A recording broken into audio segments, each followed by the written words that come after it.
Hey everyone, Future Mysterious here. I'm going to talk really fast. I'm going to pop in here really quick before we get started because between the trailer dropping and me revealing the thumbnail, people are concerned that I'm focusing on Trisha's political views. So I just want to say, as far as Trisha's Trump video goes, I am not focusing on the politics of the whole thing. Personally, I do not care for Donald Trump, but I'm not going to judge anyone that voted for him because he was once president of the United States. So I am well aware that a lot of people did vote for him. I am not one to talk politics or dictate someone's political views. That is your own personal preference. This video is mainly about Daniel E Carroll, and the Trump video is a significant part of Daniel's story, so we will be focusing on the backlash that Trisha faced, and we will be focusing on how people reacted to her video, but my main focus is the lies that she told due to the backlash. In the second half of the video, we do focus on the lies surrounding the Trump video, but the lies that I'm focusing on has nothing to do with Trisha's political beliefs, so I just want to make that crystal clear before we even get started. All right, I'm done talking now. I hope you guys enjoy.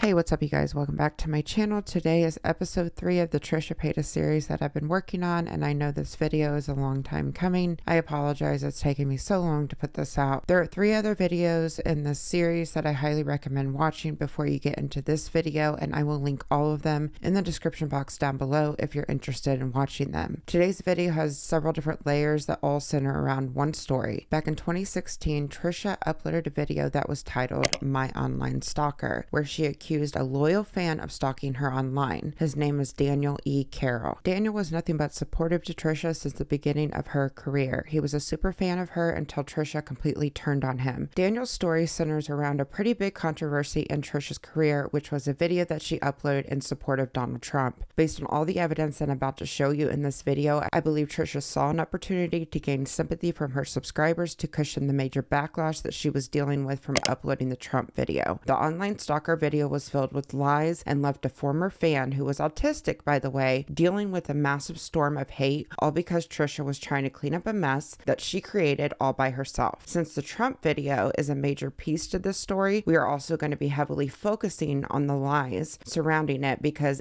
this video has come back to haunt her over the years. There is a lot to get into, so let's get started.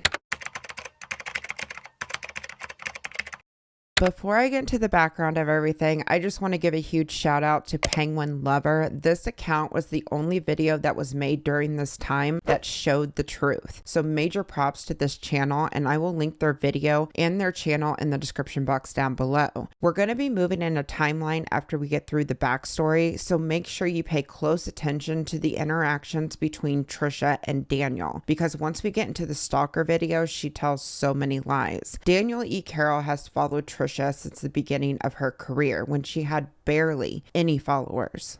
Me and Trisha were friends. We met over 5 years ago on Facebook. She wasn't really big popularity-wise back then. I started to leave comments on her posts, and she started to respond to them. She kept on saying she enjoyed my support. I made references, she got them, thought they were funny, and I kept on engaging her social media and stuff like that. And there were times when I stuck up for her. Daniel would support Trisha on all her social media platforms. He would also defend her and have her back if she got any hate. In the beginning, Trisha acknowledged this and told Daniel how much she appreciated it. Probably one of my favorite people in the world, you guys. If anybody watches me and thinks that we would be great friends, like, tweet me, Facebook me, do whatever it takes, because I'm so freaking excited that me and Daniel Carroll have become friends. Like, Daniel's like awesome. He's been like he'll never say a bad thing about me ever. And like if he doesn't agree with something, like he'll like talk to me about it. Like, I love that. It's so just love it. So thank you, Daniel, for having my back and telling people to shut up when they need to be told. How cool, you're broadcasting on my birthday. Happy birthday, Daniel! Daniel, thank you so much for holding down the fort before I came in. Daniel! Thank you so much for, I love when Daniel's my intro. Tell everybody hi, Mama Carol, all the nieces. Daniel a chance to know he'd rather. Oh, Daniel's so sweet. Daniel's so far away, though. He's far away.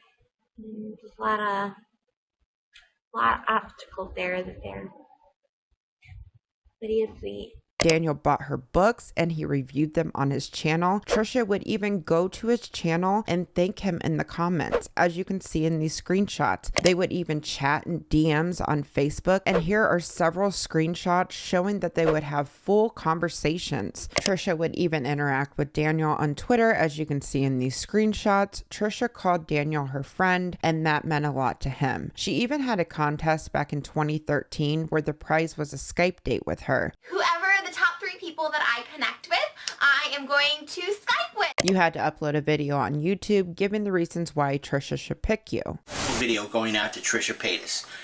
Yeah, I know it's another Trish video, but Trisha put out a video where she's wanting people to give her responses and possibly want a Skype date with her.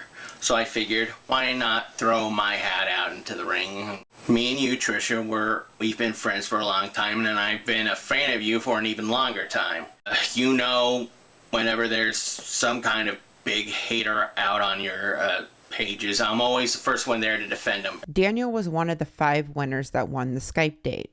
Great DJ Trisha, I'm so on cloud 9 that I won. Yes, DC, I'm super excited to Skype with you as well. Between DC, Jason, Lamb, and I think Hank. Well, Hank doesn't really tweet me that much, but those 3 are ones that definitely. But unfortunately, the Skype date never happened. In this next clip, you will hear Trisha making excuses as to why she hasn't done the Skype calls to the winners yet. Yeah, I mean, Jason, Daniel, Carroll, and all the other winners, like, I want to Skype with the guys. So, like, it's definitely going to happen. Like I said, I want to be in a good place when I do it, you know? I don't want to be, like, in this pissy mood. Like, I had the pleasure of interviewing Daniel, and I will let him tell you guys what actually happened with the whole Skype date. She's going through with it. She's going to have a Skype date for some members of the community, and she was already announcing one of the winners, me. A couple weeks later, she closed it and announced 5 different winners. I never reached out to them to find out if they had went on their Skype date or not, but I was one of the 5 winners. 2 weeks from that day where she announced it, she was going to have this Skype dates. Day of, I gotten a good, decent shirt on, made sure my usual room I do my computer stuff up, and it was looking good. And my nieces at the time even decided to set up a little bit of a flower bouquet in the background just to make things look extra special. I forget whether it was 4 or 5, but time came, nothing. Hour later, nothing. So on and so forth, nothing. I emailed her, and I also tweeted asking if she was okay because there was nothing on Twitter. Didn't hear anything for a couple days, and then she was blaming it on apparently the night before AMH decided to have a booty call with her, and she was blaming him that he gave her a very terrible vibe and all this stuff. She would reschedule. I sent an email saying, sure, I understand. I'll be fine with the reschedule. Month later, sent another email, was asking if there was any updates. About 1 email a month for 4 months, I think. No reply. No reschedule. So Trisha actually scheduled a day and a time with Daniel, and she never showed up on the call. He sat there for hours waiting on her and nothing. Once she finally responded to him a couple of days later, she blamed it on Anthony Michael Hall because that's who she was dating at the time. Even though the Zoom call never happened, Daniel continued to support Trisha. In 2014, Trisha ended up doing a short film that was titled Viral Video. At the beginning of this film, she is having a fan signing of one of her books, and one of the fans that ends up approaching Trisha looks very familiar. Check it out. Trish, pick me next. Okay? I have to tell you. You stay in line, all right? It's okay, you guys. I will sign something for everyone, so it's okay. Thank you, though. Hi. Hi. Trish, it's so finally good to be meeting you. I really feel it. There's a connection between us, don't you? I think we're going to be great friends. Yeah. Hey, I'm serious. We need to spend some time. You're out of here. I love you. I'd do anything for you. Oh. Hi. Thank you. Thank you. You deserve a raise for that one. Can't be too careful these days. A lot of creeps and stalkers.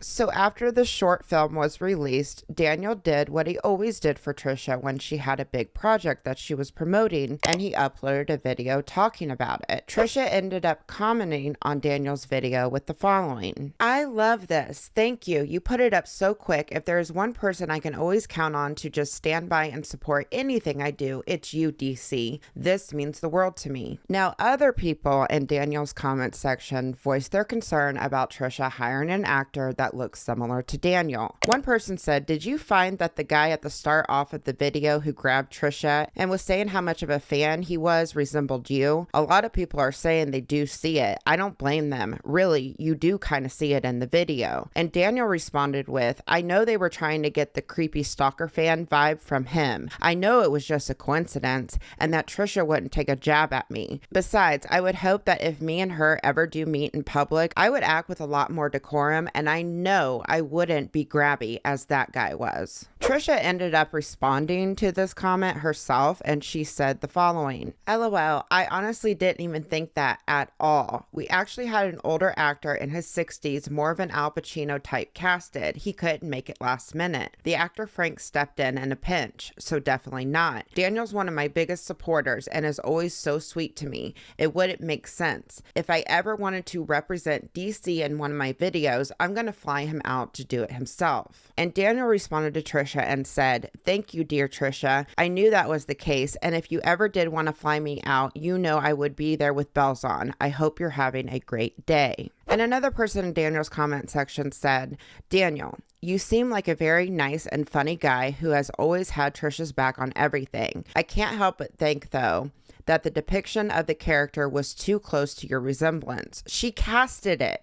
You deserve better. I hope you have a great weekend." And Daniel still defended Trisha. He responded to this person and said, "According to Trisha's comments on this review, apparently it was just a coincidence and it was last minute thing. Hope you have a great weekend as well." You know, if this was just the guy's looks, I might be more inclined to say that this was one big misunderstanding or one big coincidence, but having the actor specifically say, "I think we're going to be great friends," makes it so obvious that this was directed at Daniel. In a majority of Daniel's videos to Trisha, he always referred to her as his friend. I personally believe that this was put in the short film to make fun of Daniel, which is pretty messed up. In fact, when Trisha deleted her 1,300 videos last year, she ended up deleting the viral video, but she left the sequel to this film up on her channel. Why would she do that unless she was trying to hide something? Daniel always gave Trisha the benefit of the doubt, and he kept supporting her. Daniel said it was around 2015 where he noticed that Trisha was cooling off her interactions with him, but Daniel continued supporting her. In December of 2015, Trisha started dating Sean Vanderwill, and as most of you guys know, this was her crying on the kitchen floor phase. She was constantly trying to get sympathy from her fan base, and she was also constantly sending hate towards Sean. In March of 2016, Daniel was getting fed up with Trisha walking all over him, so he decided to speak up for himself.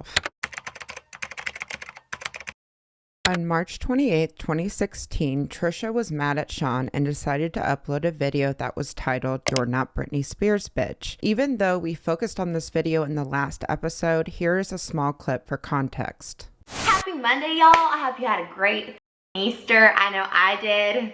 Praise Jesus, Lord has risen. Coming home in traffic for 5 hours. Anyways, I was just randomly thinking about this, but Kevin Federline will never be Britney Spears. Like, I don't care how hard he's worked before he met Britney. It doesn't matter. It doesn't matter. It doesn't matter if he sings better than Britney or dances better than Britney or looks better than Britney. It doesn't matter if he's a guy and all of Britney's fans are little females. It doesn't matter because he's never gonna be Britney Spears. You're never gonna be Britney Spears, K-Fed. Like, you're just not. Trisha took this video down within hours of posting it due to backlash, but before she took it down, she was over on her Twitter complaining about Sean like she would normally do when she was mad at him. According to Trisha, a fan of Sean's got in a Twitter argument with a fan of Trisha's, and Sean's supporters said some pretty nasty things towards the person that was defending Trisha. Unfortunately, I can't find the tweets that Trisha referenced, but once she removed her Britney video, she uploaded an apology video the same day that was titled titled "I'm Sorry," and she talked about the fan that was being attacked. And before I play the clip, I'm just going to put out a trigger warning because she does talk about cutting and self-harm, so please fast forward if this may trigger you. I wanted to make this video as a very public apology. Like, I'm a mess. I'm a mess. This is the last video you're gonna see of me like crying and being crazy, I swear. I just need to apologize for this past week of tweets and videos and for being an emotional fucking mess. I'm really, really fucking sorry. I was just talking on Twitter about this. I just felt like I had to make a video since I've been posting so many on here. Trisha went on for several more minutes talking about how online is a way for her to vent and how she doesn't have very many people to talk to. We saw all of this in the last episode. She also addressed the Sean situation. She then ended the video talking about the fan that got attacked on Twitter. Last thing I wanted to do and address is I saw it on Twitter, this girl who was, this last guy, she's a big fan. She's always tweeting him. He's always liking her tweets. She's a grown woman. This teenager was defending me on Twitter to her. And the teenager had a before and after of her arms. She was a cutter and, you know, then her arms healed and she no longer cuts. And it broke my fucking heart to see this grown woman telling her to try again. And then she would cut herself too if she was fat like her. It broke my heart. All because this girl was a fan of this guy that I don't talk to anymore, and then the girl was a fan of me trying to defend me, and she says that kind of stuff to someone who could have taken their own lives. Is so fucked up. My heart like almost stopped beating because I just felt like I was bringing so much hate out of people, and I provoked it, and I don't know, it was just so awful, and that hurt more than anything, because no one should have to hear that from anybody, And I just want to be on social media and promote love and goodness and kindness and acceptance. I know I can be vulgar and crass, but I never wish ill will on anybody. I want to see everyone succeed and do well.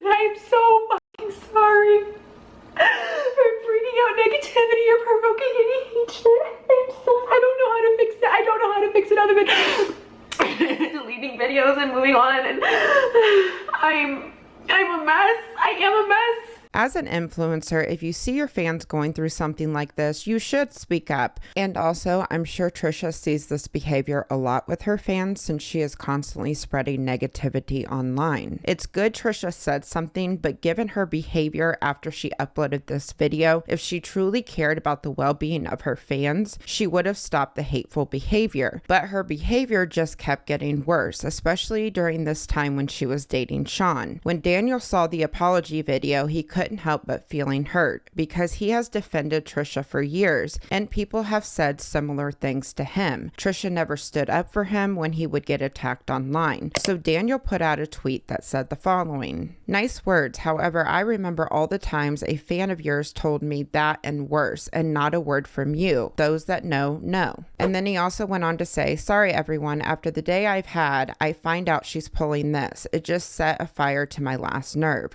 Those that know, know." He didn't tag Trisha in the post, he was just venting his frustrations because he felt hurt. Trisha must have seen his tweets because she followed him at the time, so she publicly blasted him over on her Twitter, saying that he was somehow threatening her and that she was scared. Unfortunately, I do not have the tweets of Trisha doing this to Daniel. She must have deleted them. But in a thread of one of Daniel's original tweets the next day on March 29th, one person said the following. They tagged Trisha and said, "I'm looking at his tweets now and I'm not seeing anything to be scared about." A few days later, on April 2nd, 2016, Daniel decided to upload a video that was titled "An Explanation of What Happened on Monday," where Daniel tells his side of the story. Last Monday came around, and she was reacting to the breakup with Sean in her usual manner, posting a video where she's venting about how she's hurt in all this, however in a troll comedic way, comparing him to Kevin Federline. Apparently, his fans started to swarm some of the Paytas. One of his fans told one of her fans to keep on cutting, that she should kill herself. And Trisha took down the kayfabe video, apologized profusely to the girl that got hated on, and then posted a video where she wants to spread love and light, and that everyone should be friends and all that.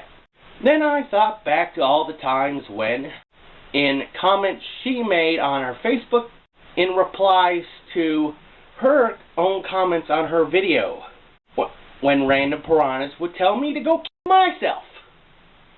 And not one word. Not one word from her. So, needless to say, after all that was happening and all that, I kind of felt a little hurt. So I just tweeted something along the lines of, you do that for some random person, however, that happened so many times for me and you didn't say crap. And that I felt hurt. I didn't even direct it at her. I was just posting it, random tweeting, and put a bracket there. Those that know. She followed me, unfollowed me, posted it publicly that I was somehow threatening her and scaring her. She wasn't going to call any more of her fans because of me. And then blocked me, so she wouldn't have to see the obvious aftermath. They started fucking going at me on an all-out vicious assault, calling me a loser, calling me a p***, calling me a stalker, calling me a even calling me retarded. And that's been constantly going on. A few people have been tweeting me saying, after seeing this, they can't believe that she done that, that it opened their eyes about who Trisha really was. That she'd do this, especially publicly. Well, the thing is, I'm really f***ing hurt by it.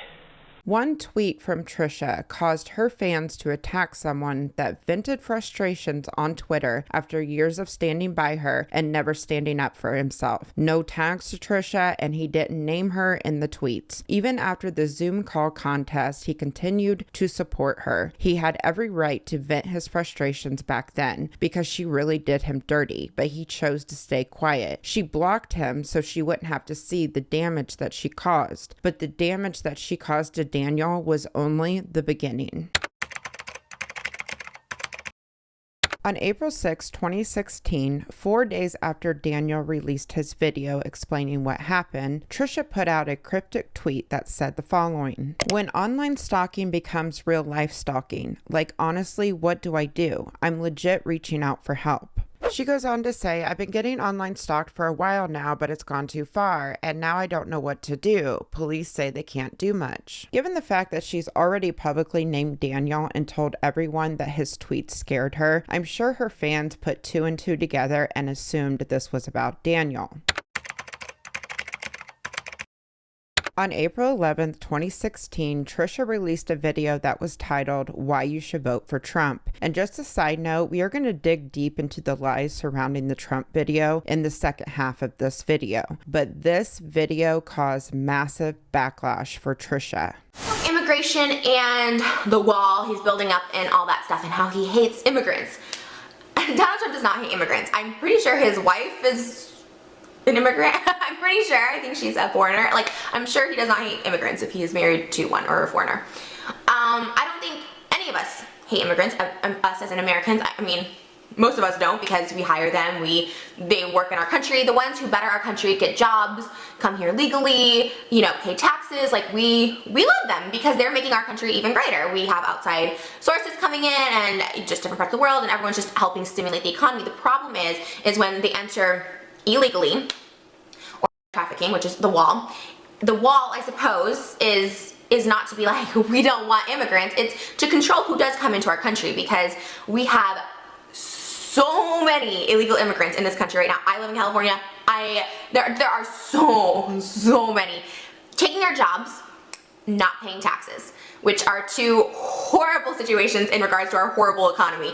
So you're taking our jobs, you're not paying taxes, we're paying for you. Same thing goes with the women who come over here to have the baby to give the American benefits. They come over here pregnant, have the baby, they can stay, and now they're reaping the benefits of Americans without having to do the duties that we have to do as Americans.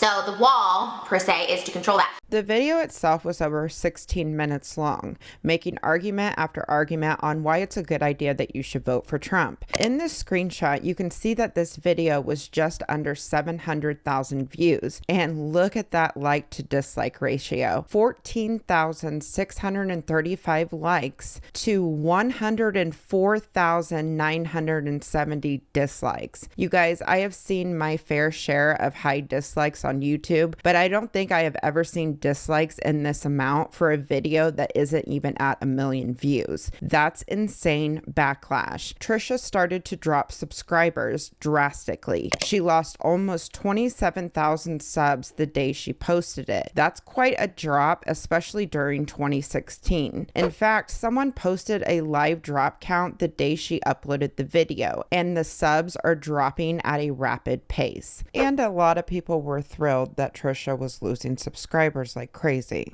Since this video is no longer up on her channel, I'm going to read some comments that were posted under the original Facebook post where she promoted the video so you guys can get an idea of how people were feeling. One person said, "Unfollowed from all social media. I'm not even going to click on your video to give one more view. I think you control and troll, and as long as you get a lot of views from stupid shit you talk about, it's all good. This man has caused so much pain and suffering and violence without even being elected. You have a large amount of people that follow you. You just made a crying video saying how you never meant to hurt anyone. Supporting this man is harmful in so many ways." And someone else said, "Okay, Trisha, think. I know it's your platform and you're free to say whatever you want, but what do you expect from your followers? We are all not Republicans. We are Latinos, African Americans, transgender, people with disabilities. I respect what is your beliefs, but sometimes, just sometimes, it's better to keep it to yourself. I'm not against Republicans. I'm against the person that he is. He is a dark soul. I'm sorry, but the things that he says got nothing to do with Republican or Democrats." And lastly, somebody else said, "Girl, you're about to lose hella followers and subscribers. Being a Republican is fine. It's your choice. But endorsing someone like Donald Trump on so many levels shows how up of an individual you are. Trust. I'm probably one of your most open-minded viewers, but this man, or whatever he is, has standards much like Hitler did. Surely you're not too blind to see that. I can't support anyone like that. Have you been to one of his rallies? He doesn't talk about anything of substance. He repeats the same shit over and over to get a reaction out of the crowd. I feel bad for you, honestly." So, can you guys take a guess what happens next? Yep. It's time for damage control. So Trisha hops over to her Twitter and puts out several tweets trying to defend herself. And I'm going to do my best to read all of these in order. There is a lot of tweets, but I want you guys to pay attention to how she starts off tweeting versus how she ends the tweets. The first tweet says the following: "Please keep an open mind that while I vote Republican, I'm hardly a conservative. I'm more in the middle than you think." She goes on to say, "Anonymous friend of mine just texted me. YouTube world is full of open-minded unless you vote Republican. No truer words ever been said. I made sure to be completely respectful of everyone I was talking about in the video. Races, genders, sexual preferences, but who 100% fully supports any politician? We have to pick what's most important for our country and support those topics. I stand behind gay marriage, I am pro-choice, and I love foreigners. Watch the video and listen to all of this. I stand behind Trump for his business savvy, his aggressive actions to take control over our country and regulate who comes in it. Legal immigrants help our country to become great. There's no argument there. Watch the video, please, before judging. If anyone is going to get our country out of debt and stimulate our economy, it's a business guy like Trump." She then starts quote tweeting people that are defending her. One person said, "It's so hard to say you're a Republican without getting hate, but I'm right there with you, girl." And Trisha replies with, "That's why I hardly talk about it. I just felt like I had a platform to say something, to maybe shed some influence." And another person said, "I'm watching your subscriber count go down, and it's pretty sad. You should be able to voice your opinion." And Trisha replies with, "It's okay, babe. Sometimes doing the right thing isn't isn't going to make you popular. And another person said to Trisha, don't ever apologize for voicing your opinion. Not a Trump supporter, but I recognize the importance of others' opinions. And Trisha quote tweets it and says, appreciate that. She goes on to tweet some more. She says, between an awful conversation with an old friend, 2 lawyers call, and the hate on the new video, I would say this Monday sucked. I seriously can't catch a break. I really am just trying to do my best and stay true to me, but that's apparently not working, so what now? She goes on to say, what do you do when quote unquote being yourself isn't working? Like seriously, I'm stumped. I honestly don't troll anymore. I don't like it, but the hate I get for having an honest, open conversation, that's ridiculous. And then another person replies to her and says, it's ridiculous that people are hating on you for voicing your opinion. I'm sorry, Trisha. And Trisha replies with, at this point, I'm used to it. But at the same time, I'm not going to let it silence me from stating my feelings and beliefs. So this next tweet is interesting to me, and the tweet's not available anymore, but it's interesting because she quote tweets it. So this person must have said something that was racist or something, and she quote tweets it and she says, and people say I'm the racist one. So she's on Twitter trying to make other people look bad to make herself look better. That's how I interpret that tweet. She then goes on to say, please tell me where in the video did I say I was against Hispanics, Muslims, or gays? Please give me the timestamp. Must have missed that. And someone else replies to her and says, we don't watch you for your political views. Maybe just keep the politics to those close to you and off social media. And Trisha replies with, I usually do,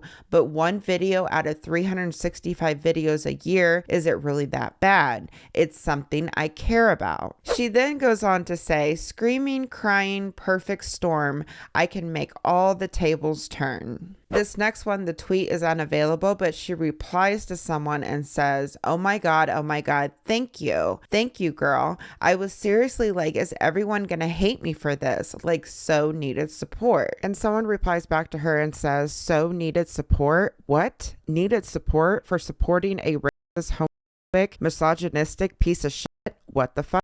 She puts out another tweet and says, is it too late now to say sorry? She then starts quote tweeting more people, and one person replied with, how do you feel that all your subscribers are leaving you just like Sean left you? And Trisha replies with, so used to it. Guess y'all figured out why Sean left me before I did. Cool. Thanks, social media. Someone replies to this tweet and says, to be honest, seeing those comments of Trisha Paytas about her Donald Trump video, and that's the reason Sean left her, it hurts me so much. And Trisha quote tweets this person and says, it's okay, babe. It is what it is. She goes on to say, I've been living my life in the unpopular way since I was a teenager. I'm used to the beatdowns and sucker punches. And the last tweet that I can find on April 11th, she goes on to say, fuck it. Bring on the hate. I'm a fucking tank. I get hit and I dent, but I don't fucking break. So I know that was a lot to get through, but it's important to show Trisha's pattern. Trisha immediately goes into defensive mode, trying to justify the video. She then starts quote tweeting her fans and cherry picking only the ones that were in her favor so that she could try to sway people's opinions. Then towards the end, she starts turning on the sympathy and purposely picks a tweet that took a jab at her and brought up Sean leaving her so that she could possibly gain sympathy. This is so typical of Trisha's pattern. She avoids criticism and backlash by making every possible excuse to justify her actions. And when that doesn't sway people's opinions, she lays on the sympathy. These are manipulation tactics that Trisha has used her entire career, especially when it comes to guilting her fans and laying on the sympathy. So put a pin in this because we are going to talk about this more later. So while Trisha's world is exploding with backlash, Daniel is still trying to deal with the aftermath of Trisha tweeting at him. His video wasn't getting a lot of attraction, and fans of Trisha were still harassing him. A channel by the name of Wendy Lee watched Daniel's video and reached out to him on April 11th, offering an interview and a platform to tell his side of the story. Daniel agreed to the interview because it was an opportunity for him to tell the truth to hopefully get Trisha's fans off of his back. The video was uploaded on her channel the next day. On April 12, 2016, Trisha posted a follow-up video that was titled, "I'm a racist, homophobic bitch?" She posted this to her Facebook with a link and a caption that read, "Yesterday's Donald Trump video, please watch." And shocker, this video has been scrubbed from the internet. Trisha did a really good job at hiding anything related to the Trump video. It's extremely hard to find any clips related to the original upload, and this video is just completely gone because I have searched everywhere. But judging from the comments on this Facebook post, the video did not go over well. She ended up losing another 14,000 subscribers, bringing the total loss to 41,448 subscribers in just 2 days. To make things even worse for Trisha, Wendy Lee uploaded her interview with Daniel the same day as this video was posted, and people were seeing his side of things. Unfortunately, I cannot play any of the clips from Wendy Lee's video, and I know I keep saying this a lot in this video that some of these clips are just completely gone. You know, I always thought the internet was forever until you deep dive on a video like this from 2016. There's just some stuff you just can't find. But however, I did find Wendy Lee's Twitter and the evidence that the video was uploaded that you see in these screenshots. But when you click the link to both the video and her YouTube channel, it comes up as deleted, unfortunately. Anyways, we all know that Trisha has a history online, that she is a massive hypocrite. She can talk about whoever she wants, but if you respond to her in any way, she makes herself into a victim. Okay, we're going to get off the timeline a little bit, and I do have a point to the segment of the video, so just stay with me until the end. Back in 2016, there was a website that was popular to hold certain discussions about certain influencers or topics, and it was called Guru Gossiper. This site was very similar to Reddit. You guys remember when Frenemies ended and Trisha kept mentioning the H3 subreddit? She was literally obsessed with checking it and seeing what was said about her. It's turned into a lot, and the source of all this is the H3 subreddit. That is without a doubt where it's from. I check it like I would check up on a toxic ex-boyfriend, trying to figure out like what they're saying, what's happening next, and that's where all of it's stemming from. All the information. And I'm sure most of you are familiar with the Reddit page that was created for the sole purpose of exposing Trisha and her lies that was called Trishyland. Trisha managed to get this page completely taken down, even though she claimed for a long time that she didn't even know how Reddit actually worked, and she claimed that she didn't know much about Trishyland. Someone keeps asking me about the Reddit, about your hate group, hating like that on individuals not allowed. You know, I looked into it for like a minute. A lot of you guys were saying that they like harass other people on there and stuff like that. But there wasn't a lot to do. I mean, I think you had to report like individual posts. I couldn't find a place to report like the whole Reddit. And I've just heard that's like impossible to take that kind of stuff down, which kind of sucks because I just know it's like a really toxic place. I block it out as much as I can, and it works for the most part. Like I'm pretty much in like ignorance bliss, like I said, until I looked on that site and I was just like, okay, there's still like, you know, quite a few people that just have an issue, and it's fine. If that's the space they want to go, like I said, as long as they're not doxing or like threatening something, I think in that case, like if you guys see something like that, you know, email it to me. If it's something serious, if it's like doxing, if it's something that's putting in danger, if there's a threat, I think then there's something to be done about it. But for now, I'm just like, okay, they just like re-upload my lives or something. All right, whatever, I guess. But anyways, that's enough about that. But I did look into it because you know, a lot of you guys were telling me to, and I just like couldn't really find anything. And then like looking at a half hour of it, I was just like, the ick, you know what I mean? And but somehow she manages to figure it out and report it on a daily basis for copyright. Well, today the subreddit was taken down, which is really big because I only got introduced to Reddit sometime last year. I didn't know it existed. As hate Reddit existed, it started last year. They would rip my videos off within an hour and re-upload them to Reddit. So I would report it. I'd report all of them. And yes, it did take a lot of time. And I would see them be like, oh my gosh, you should be with your newborn right now. And you're just reporting. I'm like, It's like the principle of it. You know what I mean? It really is the principle of it. The truth is, Trisha is literally obsessed with websites and forums that are dedicated to talking about her, whether it's negative or positive. Actually, I personally believe she keeps up more with the negative attention rather than the positive because it's an obsession of hers. Guru Gossiper was no different. Trisha was obsessed with reading through the comments about herself. In fact, there's multiple videos of her admitting to this.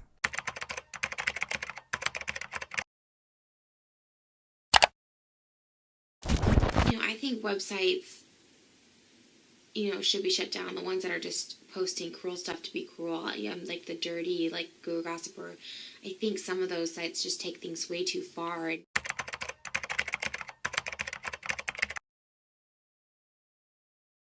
Experienced this kind of stuff since like there was one called Guru Gossiper like so long ago, and I did used to read that all the time, and oh my god, it would just like tear me up inside. I would just be so on edge all the time. And now I look at it, and it's like, to me, it's like silly stuff for the most part. The main thing is like, oh, just show off, her views are so low or whatever. And so I was like, let me just address this if this is the thing, because like I said, it used to bother me so much when I'd read stuff, but now I read stuff and it's like, what? I'm fat, I'm ugly. Again, it's just like Guru Gossiper. So, and that's an old, I don't know if that's still even around. I don't know. But, and when the Guru Gossiper was a big thing, it was definitely more like, I was single, I had low self-esteem, I was abusing drugs, I was like really in untreated mental illness, all that. So it was like a really bad time for me to be spiraling on that. And then I had to just like stop reading it. And then I think it went away, or it wasn't as popular. But obviously Reddit's like super popular now. It puts me in a dark space to even like read that kind of stuff. I used to do that a long time ago on like this site called Guru Gossiper, and it would it mentally destroyed me. So literally even looking at it for like a half hour, I was like mentally destroying me. And I was like, I can't even do this. I avoided talking about it for a long time. And look, there's no way I could go on there and like read that stuff. Like I used to when I was younger go on like, there was a site called Guru Gossiper that was kind of the same.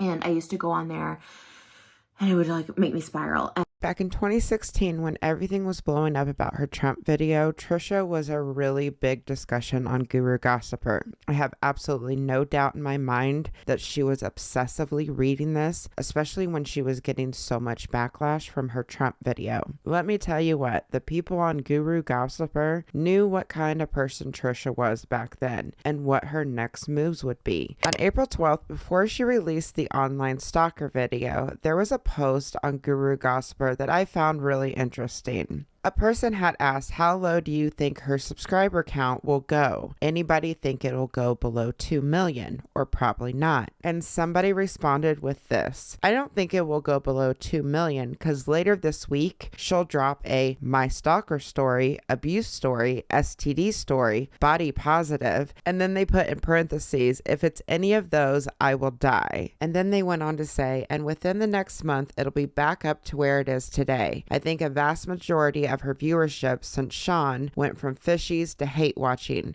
but people are still watching, including myself, not gonna lie. I think she has a long lifespan on YouTube to come, as long as she drops the occasional Shane, Candy Haul, regular breakdowns, and stripper tales. I don't think her star will shine though for 5 more years. I think in the next 2 years she'll drop in popularity when all of us are really done with her shit. By 5 years, I think she'll be overtaken by younger, more popular girls. I'm curious what she'll do afterwards. She's completely unemployable based on her video content, and she has no education. Now, I read this whole comment because this was back in 2016, and this person literally predicted her future. It's insane. But what I found really, really interesting is they specifically said that she will drop a My Stalker story. And can you guys guess what happened the very next day after this thread was posted? Yep, she dropped the online Stalker video. It's just so interesting to me that people on Guru Gossiper predicted that this was coming. I personally think Trisha got the idea from this thread. Even if she didn't get the idea from this page, this is just so crazy to me to see that even back in 2016, people saw the same pattern with her. So much to the point that they are predicting her next move.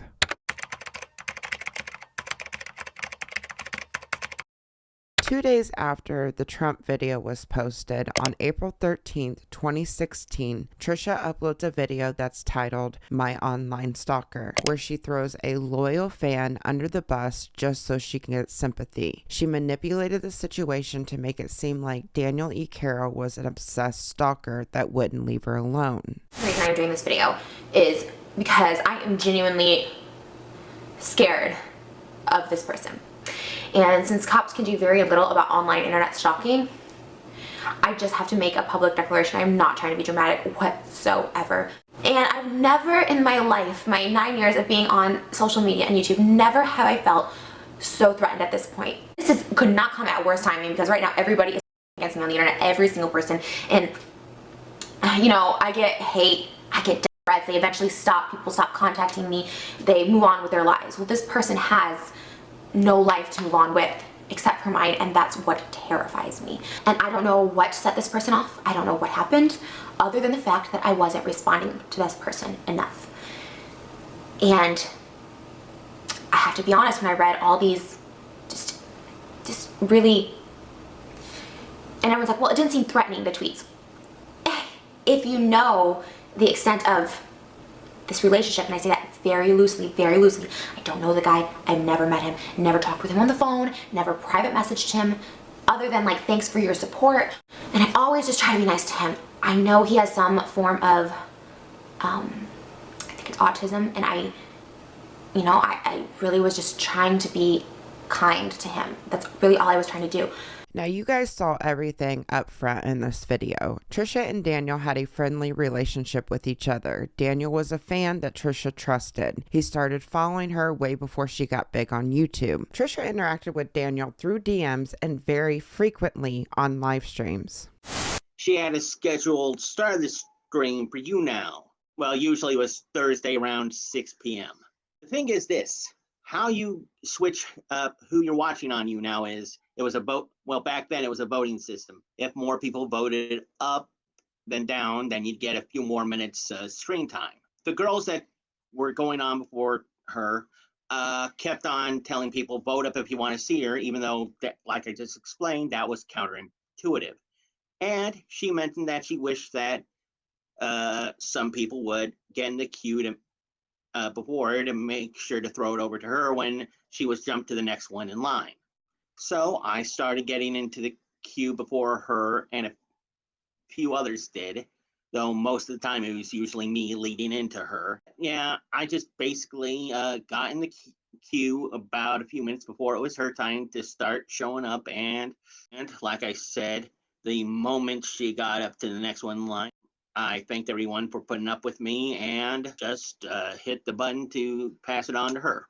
In fact, some of the You Now clips, she mentions that she was glad I was her lead-in. Oh, hey, everybody. Hi.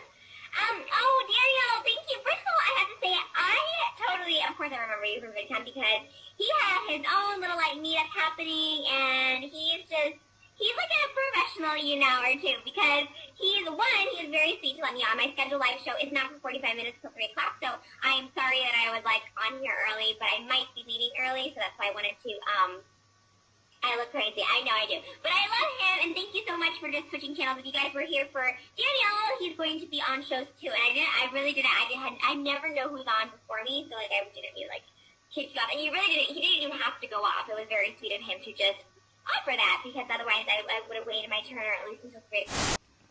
Thank you, Daniel, for being my intro as always. He always makes me smile, and I love him. So Trisha trusted him so much to the point where he was helping her out with her live streams on You Now. I also want to point out that Trisha frequently interacted with Daniel publicly on her Twitter. As far as her interactions with him go, it was more than just, hey Daniel, thank you for your support. There are dozens, literally dozens of tweets still up on her Twitter, and she is responding to Daniel, and she is reaching out to Daniel in some of these tweets. And we are going to look at some of these closer her later on in the video. And you guys saw at the beginning of the video that she even awarded him a Skype date with her, even though she flaked on him and never showed up on the call. Don't you think if Daniel was this monster that she is describing, that flaking on a Skype call would have set him off? But it didn't. He continued to defend her and be a fan of her for years after she did that to him. He even said in his What Happened on Monday video that he was still holding out hope that she would do the Skype call with him. I still had hope that you meant what you said about the damn Skype thing, that it was just a bunch of random coincidences and a big scheduling conflict why you never decided to go through with it. But apparently that wasn't the case. In this video, Trisha is acting like she never spoke to him, never interacted with him, which is a big fat lie. She even had the nerve to insinuate that he was so dangerous to the point that he was capable of killing her if she made him angry. He's very supportive. You know, it did cross the line multiple times of being creepy, but I wasn't going to tell him because I didn't want to set him off knowing how he feels and knowing past cases of stalkers who end up killing the person they're in love with. And I just didn't want to set him off. I did not want to say you're creeping me out. Like, I did not want to say that. I know he's going to see this. I know he is. You know, it does, you do scare me, and I don't want people, I don't wish ill will on you at all. I just want to be left alone, and I did appreciate all your support until it got to the point where I think you confused me calling you for a friend with what you thought we had, that you thought we were in something more. But because you give support, you can't expect something back in return. That's not how it works. And I just tweeted him back, and I'm like, dude, this is too much. It's too scary. Like, I'm genuinely kind of scared that you're turning on me, because what I said at the beginning of the video with Rebecca Schaefer, this man who was in love with her, she signed love Rebecca Schaefer, and he thought that meant they were in love, and he came to her house, and when she rejected him, he went away, and he came back a second time, and he shot her. So there's a lot to dissect in this clip that we just watched. First off, Trisha took it way too far, insinuating Daniel was somehow dangerous. There has never been one threat from Daniel towards Trisha. The messages that have been shown are all nice towards her, and even in the video and the tweets that he put out after he was upset about everything, I personally thought he was pretty chill, and I didn't hear one threat towards her. She makes it seem like he has this twisted fantasy that Trisha and him were involved with each other. Daniel genuinely just thought of her as an online friend, and he didn't expect anything more, even though she played with his emotions and kindness over the years. Every time he talks about her, he refers to her as his friend. Hello everyone, my name is Daniel E Carroll, and a friend of mine is about to have a very special day. My friend Trisha Paytas is about to have her 24th birthday. This is about the events of the past 2 days concerning my friend Trisha Paytas. As everyone knows, my friend Trisha Paytas put out a book titled A History of My Insanity. Well, I got sent in the mail today my friend Trisha Paytas' third book, Tease. This is kind of a response/rant video because my friend Trisha Paytas posted a video yesterday. A few days ago, my friend Trisha Paytas released her fourth book, a self-esteem help book called Curvy and Loving It. I've been a fan and a friend of Trisha for a long time. To the two people going, not if you haven't been, you're not really friends. Please shut up. Now, the next thing I want to talk about is how Trisha said that she did not wish any ill will on Daniel. Back in 2016, Trisha was very aware at this point in her career what happens when she uploads videos on people. She is very aware that her fans will swarm and attack anyone that goes against Trisha. Hell, this whole thing started because of a video that she made calling out Sean. Their fans were attacking each other, and Trisha was very aware that she caused this. So for her to say, I don't wish wish ill will on him, but she still decided to post this video, and she kept this video up on her channel until she decided to delete 1,300 videos last year. So what exactly did she think was going to happen when she uploaded this video? She knew her fans would attack him. I know there are people online who know because this has been going on for years, for I don't know how many years. I watched a video he made, he said 5.5 years that we were friends. I've never met this guy. I call my online viewers friends, you know, we talk to each other online. You know, I appreciate you guys' support. I really want the best for all of you guys. I really do care about people who watch my videos. Trisha tried to make everyone believe that Daniel misunderstood her calling her overall fan base friends, that he created this fantasy that they were actual friends. That couldn't be further from the truth. When you personally broadcast someone by name on a live stream and declare that you two are friends, that person is going to think that you're actually friends. Probably one of my favorite people in the world, you guys.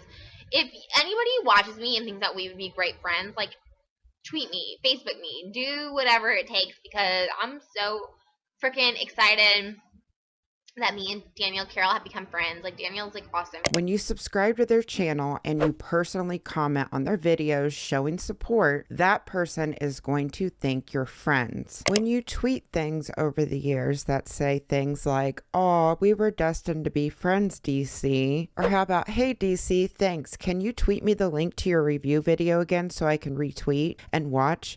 Thanks, XO." Or how about, "Oh, DC, you make me blush every time. How have you been? Where have you been? You've been quiet recently." Or how about, "Oh my God, DC, how the heck did you find them? Oh my God, I seriously love you. Thank you a million times over. So smart." Or how about, "Oh, woohoo, thanks DC. Thought for sure you'd be the first to find it, but sounds like you're going through some things." Or how about, "Oh, please give Mama Carroll my best. Give her a big hug and a kiss for me. She's amazing just like you." When you are tweeting things like this, what is going to happen?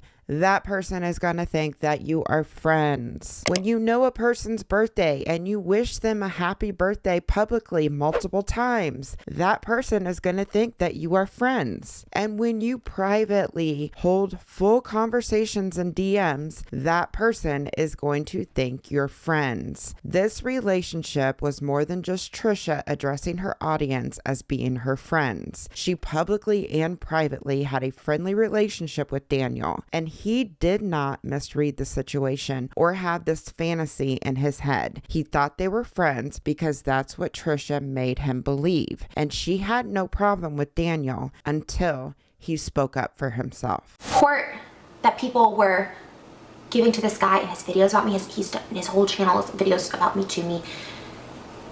And then the support on his last video saying why he's mad at me, why I upset him. I think it's so interesting that she mentioned Daniel getting support on his video. At the end of the last segment, I said that Trisha was a massive hypocrite, and she can talk shit about whoever she wants, but if you respond in any way, she will make herself into a victim and make you look as bad as she possibly can. One quick example. Do you guys remember in the last episode when Sean finally responded to her after months of being silent? Trisha made herself into a victim because he spoke up for himself. Asking me to respond to something that is clearly bullshit and fake and just for money and views. It's to me, he's still someone that I'm still deeply attached to. He knows this. So I question just why now, when I finally moved on, I'm happy. She made it seem like Sean was doing it for clout, which couldn't have been further from the truth. This is what she does. She manipulates the situation and makes herself into a victim. Daniel is no different. She couldn't stand the fact that people were seeing his side of things and giving him support. One thing that I haven't mentioned yet is prior to Daniel being hurt and upset about Trisha never coming to his defense, is that he had already started to distance himself from Trisha. About 3 weeks prior, he stopped engaging with her social media to see if she would notice. Then I kind of got thinking, when was the last time Trisha even, kind of sort of did anything even close to that? Then I kind of got thinking, when has she ever? So after about a week of soul searching, I decided, let's see if she notices if I shut up. So for 3 weeks, I didn't engage any of her social media. I didn't retweet, like, or comment on any of her tweets. I didn't react or comment on any of her Facebook posts. I didn't even watch, like, or comment on her YouTube stuff, or even liked or commented on her Instagram posts. I have no doubt that Trisha noticed his silence, even though she wants everyone to believe that it's impossible for her to notice something like that. Why I upset him? Because I didn't reach out to him or defend him when people were attacked. I can't monitor this person's social media. I can't be this person's mother. Like, I can't do that. I can't. My life wasn't focused on this person. And so his thing that made him flip was that I didn't even notice he wasn't responding anymore until 3 weeks later.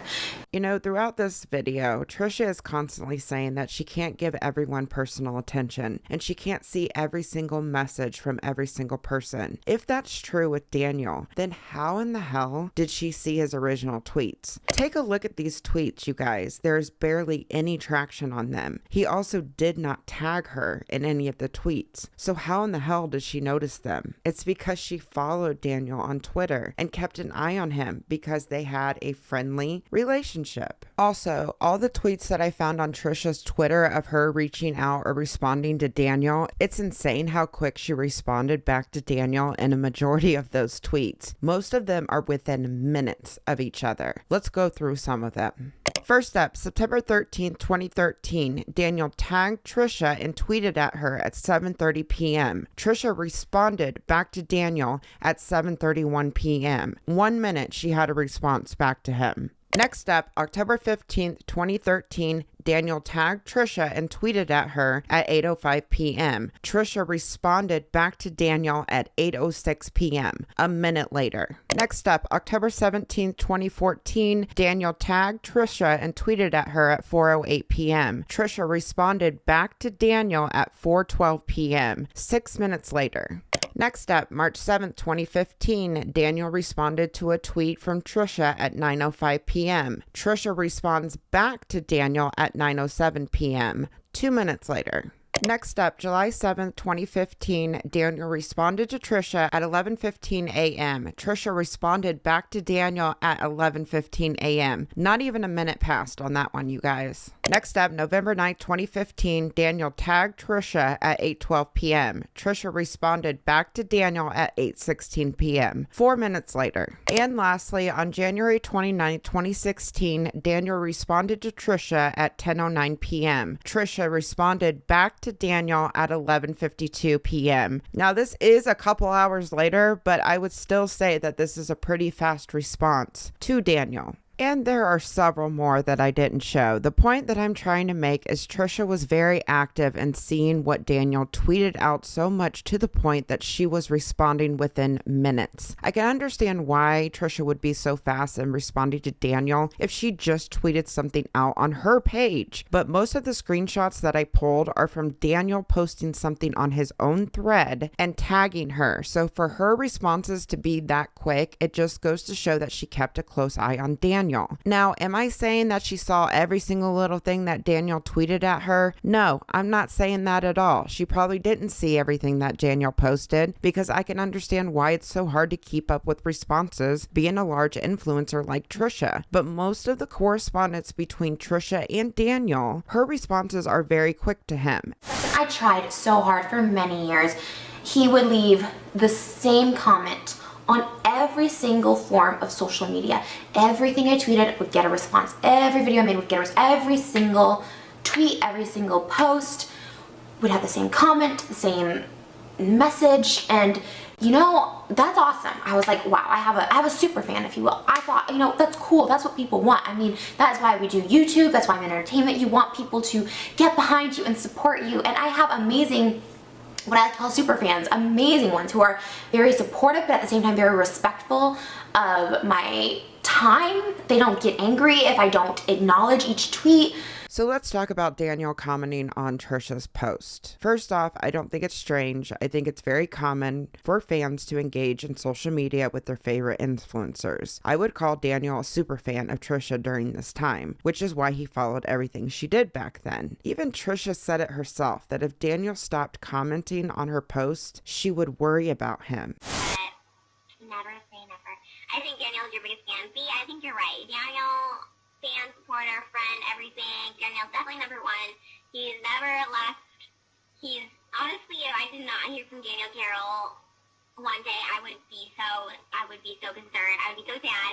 I would be sad and concerned. And one, I'd be like, oh, like, Danielle didn't say anything. And then, two, I would be really concerned. And then, like, my biggest thing is, like, oh my God, how would I... In fact, there are tweets from Trisha over the years of her reaching out to Daniel to make sure everything is fine when he wouldn't be commenting on her posts. For example, on December 4th, 2014, Trisha reached out to Daniel and said, "You've been awful quiet lately, Mr. Carroll. Hope all is well with you and your family." And I already read this one, but I'm just going to read it again really quick. On March 14th, 2014, Trisha responded to Daniel and said, "All DC, you make me blush every time. How have you been? Where have you been? You've been quiet recently." And this one, I want to read the whole thread. On January 28th, 2015, and keep in mind, this is only like a year prior to the Stalker video coming out, she reaches out to Daniel and says, "Everything okay? You've been awful quiet. Someone just tweeted me saying something happened in the comments. Hope everything's all right." Daniel responded back to Trisha and said, "I didn't hear back from you, so I assumed the worst and not been commenting on your videos." Trisha responded with, "Oh my God, why would you assume that? Please don't ever. Never has anything to do with you. Just glad you're okay." Daniel responded back saying, "Just the haters were getting to me and I was starting to think I was getting on your nerves." So right here, she is specifically telling him that it never has anything to do with him. Once again, she is encouraging him to keep engaging with her. Also, a side note, I just want to point out, this is why Daniel really started to get fed up with her, because her fans were constantly attacking him out of jealousy. Her fans knew that Trisha was close with Daniel. That's why they were jealous of him. Daniel ends up explaining to Trisha what happened in the comments with one of her fans, and guess what? Trisha stops responding, once again not standing up for him or asking her fans to back off. But anyways, back to the point that I was trying to make, she encouraged Daniel to engage with her, and if there was a period of time that he wouldn't be commenting on her videos, she would reach out to him to make sure that he was okay. The next clip I want to play is a Snapchat video that Trisha released shortly after her YouTube video. Check it out.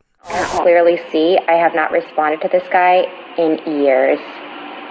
Never gave the impression that we were in a relationship. I have this exact email transcript of someone warning me back in 2015. You can see there's thousands of more messages since before 2014, but he says we've been talking as friends for this long.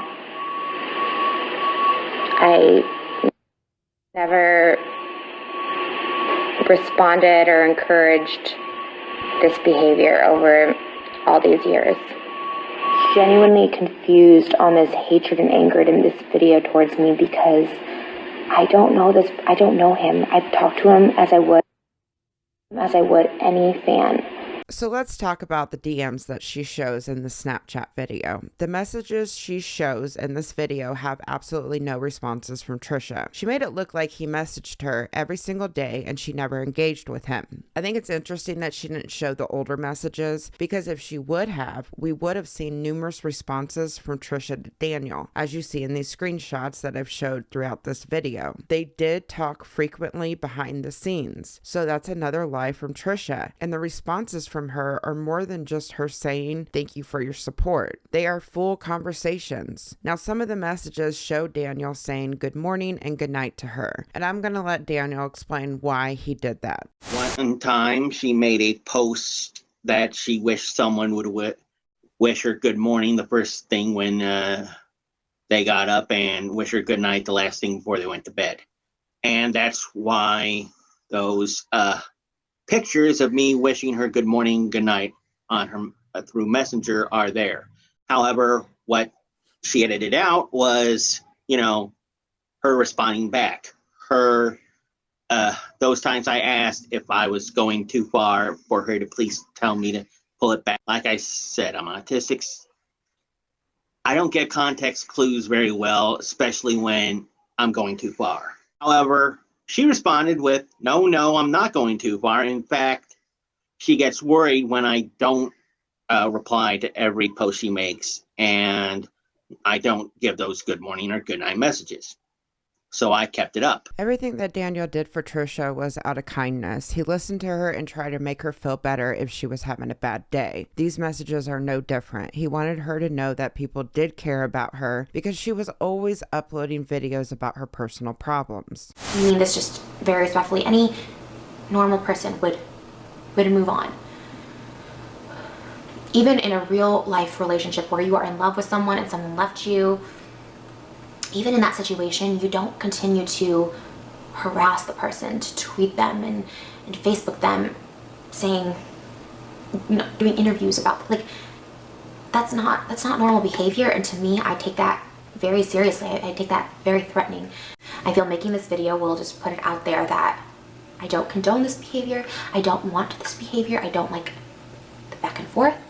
I don't know if he thinks that I enjoy this. I don't. And like I said, this comes out of putting out this video is bad timing because people probably think I deserve this, and maybe they think I deserve worse.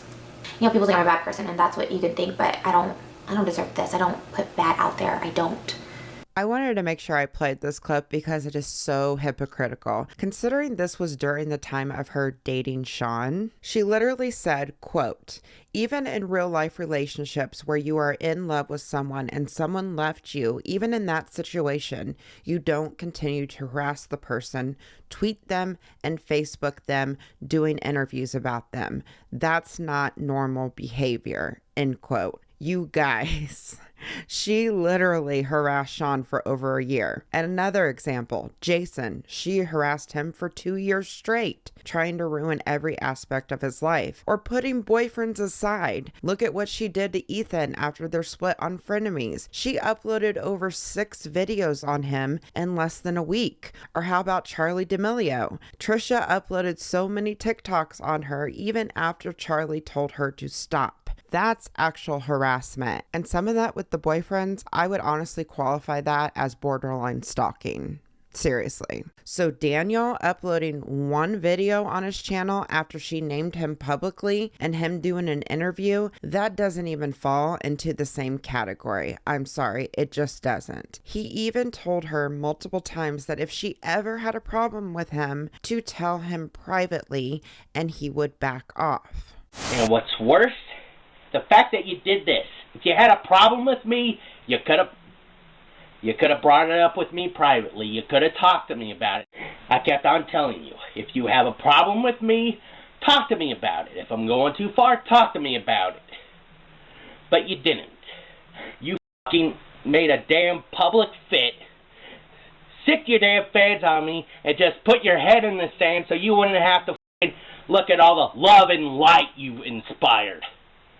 I'm literally going through hell because of your overzealous fans. Because you couldn't take that. After over 5 years, I had finally had enough of being treated like I'm shit. I've done nothing but support you.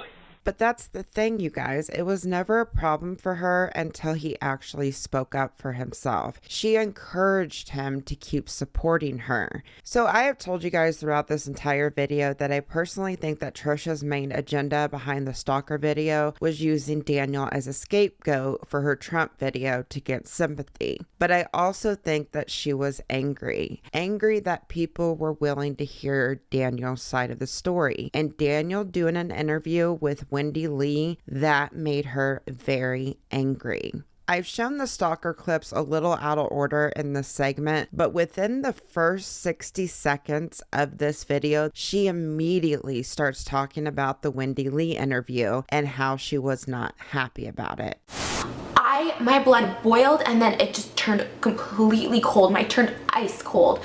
Watching the beginning of this one woman's video, this disgusting, sad excuse of a woman, this pathetic woman who just, she bashes people on her YouTube channel. She does. I tried to reach out to her. She got butthurt that I didn't want to become besties and grant her interviews. You know, she seemed very genuine at first, like, oh, I just want to talk to you. Nothing will be shared online. That is between us. And then she starts asking for interviews from me. I was like, girl, this is not, it made me feel uncomfortable. And that was it. I thought she seemed fine. We seemed okay. And then just engaging this crazy person's erratic, threatening behavior is disgusting. It made my ice turn cold that someone could enable this and say that this is okay. Like it just made my ice, it just made me turn cold. It just made my blood cold. Like, I still feel just like it's I'm gonna fucking sweat. Like, I literally just like I was shaking, I was hyperventilating, my heart was pounding, like that someone could enable this. I listened to the beginning of this video this woman did, and as soon as I heard that he's gonna be on the phone, I couldn't.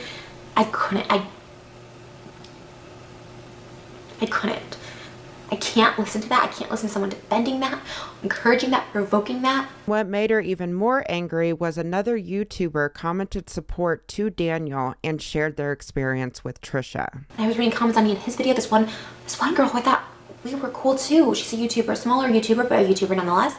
I thought we were cool. I left a comment and said, you know what? I reached out to her and her mom about this really violent guy, and they didn't respond back. The sense of entitlement people feel they have towards someone online.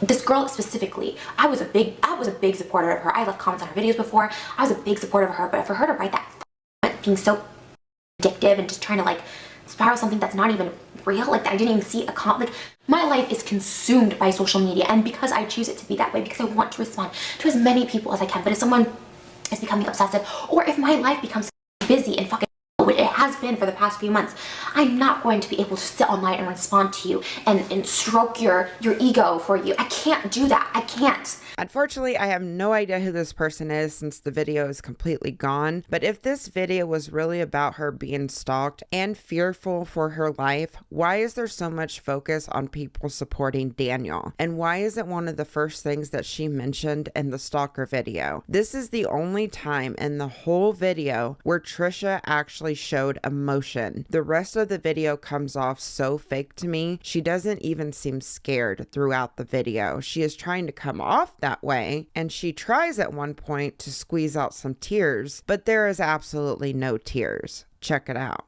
And like I said, my dad was very concerned. Well, my family is concerned. They just don't think I need to get off of the internet, and that's just not an option for me. Do you guys see tears? Because I don't. She ends this video by doing her usual manipulation tactics that we have seen time and time again, which is, I'm going to take some time off YouTube and I'm going to upload pre-recorded videos, blah, blah, blah, blah, blah. And it's getting ridiculous at this point, and it's getting extremely, extremely scary. So I'm just going to take some time off of YouTube. It's not going to be a long time. I have some pre-recorded videos that I probably am going to end up throwing up again. I'm so sorry, you guys. This channel lately has been... it's gone to shit, and I fucking hate it. And I'm trying my fucking best to get through all this shit storm. And when I say this shit, I say my real life, my actual real life. So, do you guys actually think she took some time off after this upload? Nope. She continues grasping at whatever she can to dig herself out of the hole that she made for herself. On April 14th, 2016, after the Stalker video was released, Daniel's mother sent a message to Trisha on Facebook, and she was furious. I can't really read this whole message out loud because there is so much language in it, but to summarize it, basically she told Trisha that men only liked her for her body, that Daniel didn't care about all that, and he liked her for the person that she was, that she would be sorry that she did this to Daniel. She also said that Trisha would be going to hell for treating people the way that she does, and that she would be alone for the rest of her life. And just lots of name calling. Personally, I do not agree with handling things this way, and I don't agree with saying some of the things that were said in this letter, but I do understand that her first instinct was to defend her son. I honestly don't know what I would do if I was in her shoes and somebody did something like this to my daughter. I know I would be furious about it, so I do understand her anger, but I do think this could have been handled better so that it didn't make things worse for Daniel, because even though Daniel had nothing to do with this letter, he was the one that was blamed for it. Trisha took the opportunity to publish this letter, and she did dox Daniel's mother by putting it on her Facebook without redacting her name. She also ended up linking it in her video description box of her Stalker video. The messages on her Facebook have since been deleted, but in an article that was published the same day, this is what Trisha wrote in the Facebook post. Trisha said, quote, "I want them to leave me alone. They won't stop. Stalking is illegal. I take threats seriously." She went on to say, "I am terrified. I have saved all their messages and threats for the last 5 years, end quote. One thing that I find interesting is that she says she has numerous threats over the years from Daniel and his mother, but this was the only thing that she showed to the public. And it's important to note that this was written after all the lies she told about Daniel. If she actually had other proof that Daniel was threatening her, she would have showed it to the public. Trisha also hopped over to her Snapchat to tell everyone how she was afraid for her life. Check it out. What I wanted to do was make that video because, swear to God, these people scare me more than anything, and pissing them off this much is 10 times scarier. But I did not end up getting a roommate. I already have a security. I just don't know what else to do but live in fear, I guess.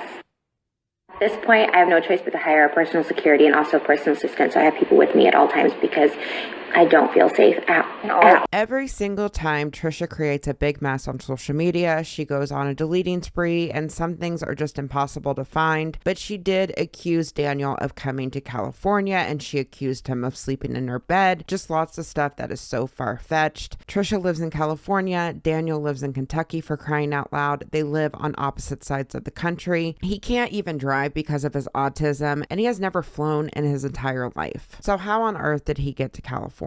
Even though I don't have the clip straight from Trisha, I'm going to let Daniel tell you guys some of the things that he had to deal with. But according to her, I broke into her house. There's been at least 4 times when I've magically appeared in LA, and a couple times breaking into her house, and one time even sleeping in her bed, even though I live in southeastern rural Kentucky. I do not drive. In fact, several therapists have said without extensive training, I should not be allowed behind the wheel of any motorized vehicle. I'm on a limited budget and have never flown in my life, let alone the most west I've ever been in the United States was in Indiana for my brother's wedding rehearsal dinner / reception. A couple times she posted on Snapchat. I forget where she posted the 4th one, where she accused me of actually being in her bed. But if you have followed Trisha for a while, you know that Trisha has a habit of accusing people of showing up to her house when it did not happen. Once she got 24-hour security, it got even worse. She blamed anyone and everyone that she could for being the reason for having the 24-hour security. And every corner I turn in our city of LA, I'm like, I really pray to God Gabby Hanna's not there, because she is that that's gonna. Your pictures with my security guards. I'm making this public video that you are scary. You are delusional.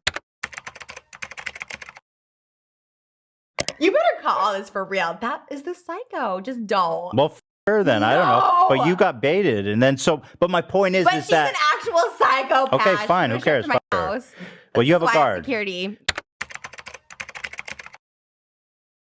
Oh, you pull this a lot, by the way. You said he's a psychopath. I have 24-hour security now. That's How many people are you going to blame having 24? There's a lot of people to blame. Like, man, fuck this guy. I've got 24-hour security now. I do have 24-hour security. Hanny Gabba, I've got 24-hour security. Stalker, I've got 24-hour security. This video was very threatening, so I told my security guard outside, and that was his response. And then he said he thought he was one of them, and that he was in a black Dodge sport car outside my house. I'm honestly just so scared. I'm just really scared because he used to brag all the time that he F people up and that he was gonna F me up, and I'm just scared. Guys, I'm saying this because I've never had a serious threat like this before online. I'm sharing this just if anything does happen. This is Hair by Jay. Again, this is from my security guard outside. Obviously, we're doubling up security, but he did see them yesterday. This is now becoming really serious, where they're coming to my house with these threats, and it's really nerve-wracking. You know, I think it's interesting, the clip of her talking about Hair by Jay, her tone and mannerisms are so similar to the Stalker video. This is a common tactic with Trisha. She will lie about people showing up to her house to purposely worry her fans. Let's be real. If someone broke into your house, I think you would be calling the cops instead of picking up a camera to film how scared you are. But moving on, you would think after all the backlash on her Trump video and her online Stalker video not going the way that she had hoped, that Trisha would actually stay true to her word and take a break off social media. But Trisha did the opposite. Later that evening, she started putting out tweets talking about being infertile and cryptic tweets that would make people think that she was title. She starts off by quote tweeting someone that has since deleted their tweet, but I'm just assuming that they were asking her for some kind of advice, and Trisha responds with, "I'm clearly the wrong person to ask for this. Sorry you're going through it, but I'm just spiraling." She then tweets out, "Life ain't easy, but we will all get through it." She then says, "I've had a glimpse of complete happiness in this life. I think it ultimately showed me the best is yet to come. Hashtag heaven, hashtag happiness forever." Think about the time you were happiest in life. I think that's what heaven is going to be. We are going to be happy all the time. This may sound morbid, but I'm looking forward to the day that I get to be with God. I'm going to live this life He has planned for me first, but when the time comes to go back home, I know He is going to be there to reveal to all of us the true meaning of life. And then several hours later, she starts talking about pregnancy. At 11:18 p.m., she puts out a tweet that says, "Pregnancy bumps are the cutest thing ever," with a sad face next to it. She follows that up with, "If God has blessed you with the ability to carry a child, consider yourself oh so lucky. Infertility is not something I would wish on anyone." I mean, even if I don't care for a particular person, I'm going to be concerned if they start tweeting out things about going to heaven, and I'm going to feel bad for someone that struggles with infertility. That is a natural reaction to reading tweets like this. So naturally, people started to express concern and sympathy towards Trisha, as you can see in these screenshots. But it didn't stop there. After she put out these tweets, she ended up releasing a video that was titled, "When I Die, ... So she is basically clickbaiting being suicidal, which I personally find disgusting because she knows what she's doing with this. And if you watched the last episode, you know that this was a common tactic with Trisha to guilt her boyfriends into staying with her by threatening suicide, even though she wasn't suicidal. Now, is she straight up saying I'm going to kill myself? No, she isn't. But tweeting things out about going to heaven and clickbaiting videos that are titled "When I Die" is basically the same type of manipulation, in my opinion. But in this video, she went into more detail about the tweets that she left on her Twitter. So I know I said I was going to be taking a break off of social media. I can't. I always feel like, okay, Trish, you need a break from social media. But the thing is I can't. It keeps me sane. It keeps me feel like I'm in the real world. And I was thinking about this, you know, the meaning of life. And I was tweeting about it. I'm like, you know what, let me just make a video because I don't want people to think I was like being suicidal either on Twitter, because I'm not at all. I was just saying, I look forward to the day I get to go to heaven, that I get to go home to God.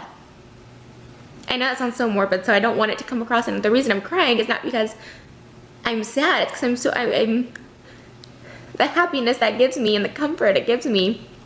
You know, there was some really nasty comments left. It's not even about that, but you know, comments saying like, God's not gonna forgive you, you're gonna be rotting in hell forever, and my God that I believe in would not do that. I feel like He knows everyone's true intentions. I have these inner demons I battle with all the time. And I think it's almost as if I'm scared to be happy and I self-sabotage myself. And I can't, it's almost like I can't control it. I really can't. It's always paranoia demons, where I think everybody's out to get me. Life is not always going to be happy. Life won't always suck either. What I think in the end, though, is we all get that level of happiness we want so much on this earth when we get to be with God forever.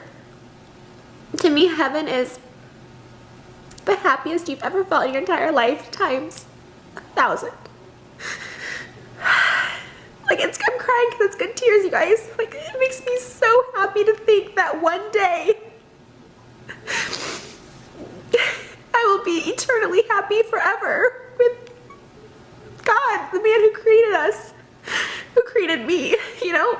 And I know that sounded morbid on Twitter, but it's like, are you okay?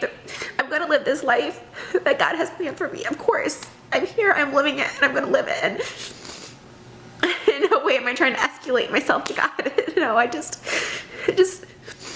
the comfort of heaven, to me is what gets me through. After Trisha released this video, the response was mixed. Some people were feeling sorry for her, and some were thinking that this was another attempt to get sympathy. Under the Facebook post where she linked the original video, I'm going to read some of the comments. One person said, "I love you so much, Trish, and I hope the pain passes very soon. I wish I could make you as happy as you make me, but unfortunately, that's not how YouTube works. Chin up, beautiful." And another person said, "This is the most beautiful video, Trisha. You are unbelievably gorgeous person inside and out. God loves you so much. I can't wait for you to be happy in heaven." Another person said, "Whether or not you've sought help in the past, you need help. You need to find a therapist you trust and stick with them. You don't need to post politically charged troll videos. You have plenty of subs and views without those, and you know it will get you hate. Stay away from politics and trolly topics, or just don't read the comments if you want to post those so badly. It's hard to feel sorry for you when you do this to yourself by choice and then are upset by it. That's not to say we don't love and care about you, but you've been at this a long time. You know how it works, so don't make it harder on yourself." Someone else said, "I wish she had more positive videos. Just saying. She's bringing her own channel down now." And someone else said, "You need help."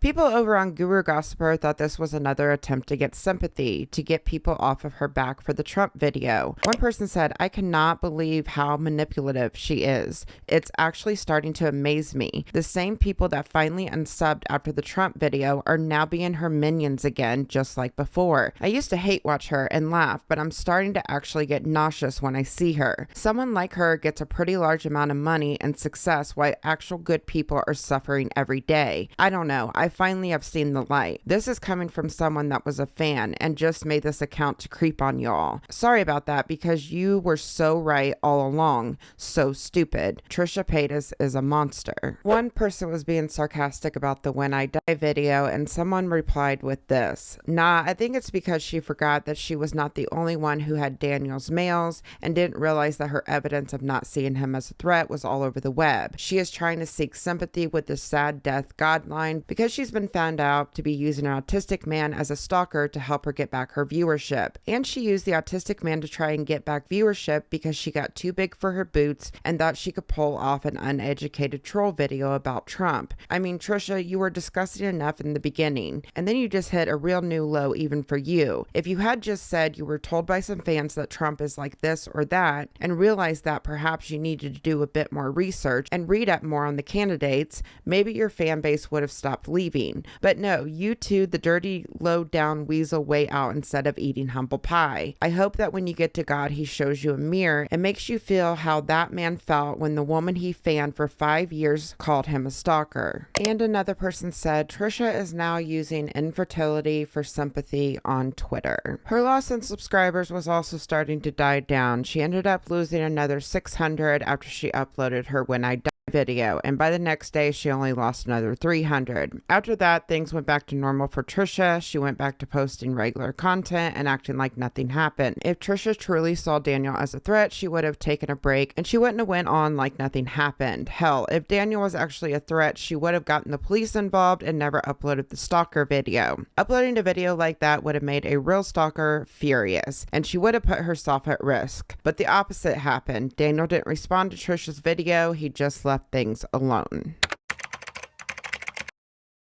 As most of you know, Trisha is a fan of many famous people: Gerard Way, Britney Spears, Anna Nicole Smith, and so many others. She copies music videos, she dresses like them, she has even mocked them at their lowest moments. Said this footage is worth money. Why? What footage? This thing you're looking into. Camera. I said this footage is worth money. Why? What footage? This thing you're looking into? It's a camera. Exactly. When Britney Spears was still in her conservatorship, Trisha wanted to be her friend so much to the point where she wanted to make friends with Britney's father just so she could control Britney's life. Making a play to be friends with the dad so you can get to Britney. No, I want to be friends with Britney. Like, let me in, you know? Like, but why are you defending her dad? I don't think he's... Because I want to go into the house. Yeah, you're just trying to I think I could go in and maybe get an exclusive inside the house. I don't think she can come to the set. I'm willing to do it.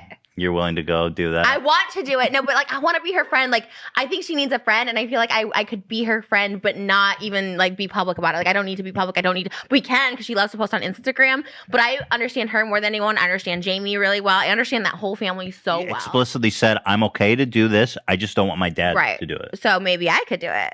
Oh my God, that's a high level play. I think I could. Honestly, at least with the conservatorship of her life, of not her finances. So you have to get life. Jamie's consent. She has no. That's why I'm saying, Jamie, I don't think you're crazy. So I think you're doing a fine job. Frenemies was one of the most popular podcasts during this time, and she is praising Britney's father in front of millions of people. And during this segment, she was dead serious about what she was saying. She even admitted in this podcast to knowing exactly where Britney lived and how far it was from her house. No, I love Britney. Oh my God. But I don't blame Jamie all the way. And if you're listening, Jamie Spears, like I would love to just join Britney, meaning like she lives close to us where we moved, and I would like to be her friend off social media. I'll sign an NDA. We live within 10 minutes of her, not to sound Trisha's These are just a few examples. If you have followed Trisha for a while, you know her fan behavior towards certain celebrities is very extreme, and I don't see her fans labeling her as a stalker. Everything online about Trisha and Daniel's relationship shows that everything was mutual between Trisha and Daniel. You can't just have a friendly relationship with someone for 5 years and one day decide to call them a stalker when you encourage this person to engage with you. Trisha wanted everyone to believe that Daniel and his mother threatened her for years, but she had no proof outside of the letter that Daniel's mother sent her. And even though I think this was not the way to handle the situation, that letter would have never have been written if Trisha didn't upload a video that was full of lies. Trisha gets herself into these situations where she knows she is going to piss people off, and when people turn on her or respond to her in any way, she wants to act like she is a victim. If at any point Trisha wanted Daniel to back off, she could have just asked him privately,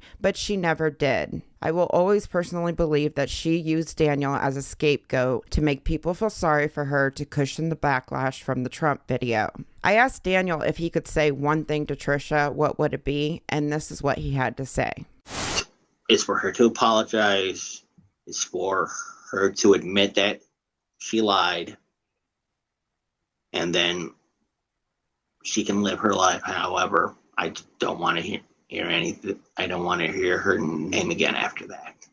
Would I ever reconcile? No. But would I ever forgive her?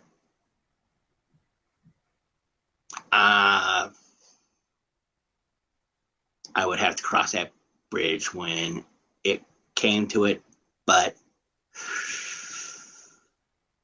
I honestly don't think that she would even want forgiveness at this point. And then I just want to be able to Google my name without the first page being filled with all these stories about how I'm a stalker. Daniel deserves a full public apology. Bottom line, Trisha lied throughout her stalker video, and she continued to lie after she posted that video. She wouldn't have to lie about Daniel if there was any truth to her claims. She hurt Daniel, and she lost a fan and a friend that would have been there for her no matter what. A couple of years ago, I started watching Trisha's videos. I liked them. The parts where she was honest about herself, I could feel that that was her true feelings, and also I enjoyed her willing to put part of herself out there. So I started posting responses, and something magical happened. She started replying back to me. Naturally, some people started bashing me, some out of jealousy, some just because they needed to make themselves feel better, saying that I was too old, that I was weird, I was creepy and all that. But the thing is, she didn't. She let me know that she thought I was perfectly fine. And other people started talking to me as well through that. And the thing is this, she got some of the references I made. I know this might be a strange shock to some of you. I have mild to moderate autism. I know, big shock. Part of how I communicate is I do it through references, things that click in my head. I know don't click with others, but it's just how I do things. That's how I communicate. My mom calls it speaking Daniel because most of the other people don't get it. One time I was talking with Trisha on Facebook, and I made a reference. An obscure one. She thought it was funny. She got the reference. I forget exactly what it was, but she spoke Daniel. From that point on, I knew I will forever be proud to call myself one of her fans, one of her supporters, and I am honored to call her a friend. Was hoping to say all this to her during the Skype thing, but I figured why not now to show my support for her and show her that she does inspire people. You inspired me to actually start putting myself out there more and more. I'm more comfortable with myself because of you. Thank you. I'm Daniel E. Carroll. That's all I got to say about that.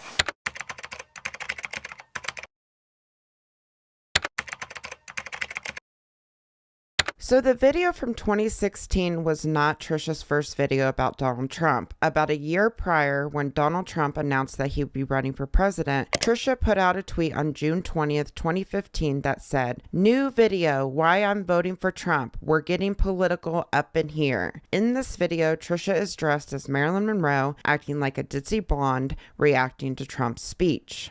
Tell me what I think about Donald Trump running for president of the United States of America. Well, I think it's peachy. I think it's superb, actually. Because if Donald Trump's in the White House, well, then the White House obviously needs a Marilyn Monroe. Please don't kill me, Mr. President. I won't tell anybody about our secret love affair. Shh.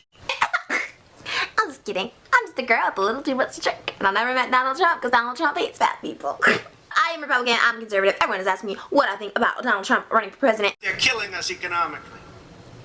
China? The U.S. Oh, the U.S. is killing us. has become a dumping ground for everybody else's problems. True. He's looking good. He's looking meaty. What? Are we getting Mexicans that are dishonest? I didn't even know this was a thing. Oh, okay. He's talking about immigrants, illegal immigrants, right? Right? Is that what they're sending us over? Okay, I agree with that. We do not need the illegal immigrants in here. I was gonna say something, but it sounded so bad, and I meant it not bad, so I stopped saying it. Look at me, controlling my mouth.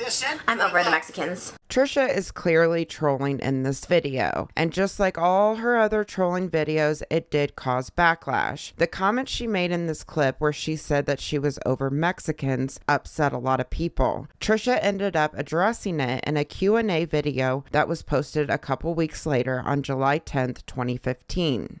I'm just gonna address this and end it on this note about the Mexican comment I made in the Donald Trump video. You guys, look. I don't even know what I said. Something like, I'm over Mexicans, whatever. I'm over everybody. I'm over myself half the time. Like, I just say I'm over it. Like, I'm so over it, whatever I mean. Look, I don't know how to say this because it's just gonna sound even more racist if I'm like, my best friend is Mexican. You know what I mean? That sounds like so whatever.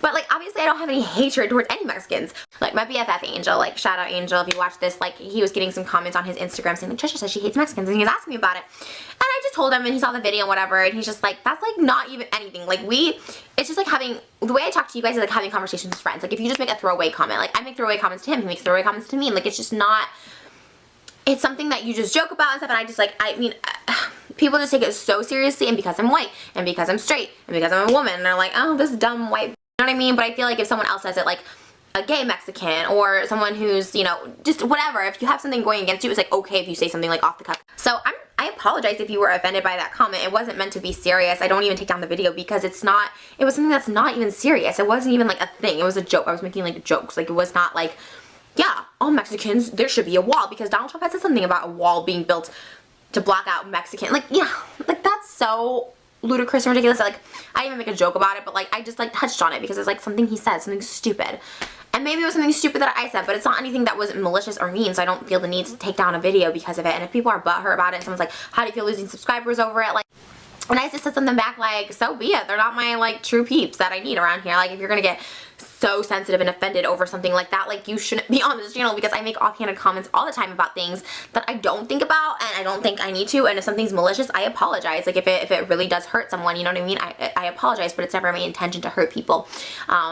You know, and I think at one point maybe I did make videos to try and like piss people off, but that one I wasn't trying to really piss. That's why I was like kind of surprised at the backlash. It's kind of like, okay, like Guys, relax. It's just a video, but Notice how she rolls her eyes and acts annoyed that she even has to address it. And even though she apologizes for making the comment, it's followed by a million excuses for why she did it. She used her friend as a scapegoat in her apology, insinuating because he's Mexican and because he wasn't offended by the comment that other people shouldn't be either. This is very common with Trisha's quote-unquote apologies. She will make excuses for why she did something and will act annoyed that she even has to address it. So what is the point of an apology if you're not going to be genuine about it? Also, at this point in her career, she knows that trolling is going to piss people off. So either be prepared for the backlash and be ready to apologize, or suck it up and deal with the backlash. It's her own fault she puts herself into these situations.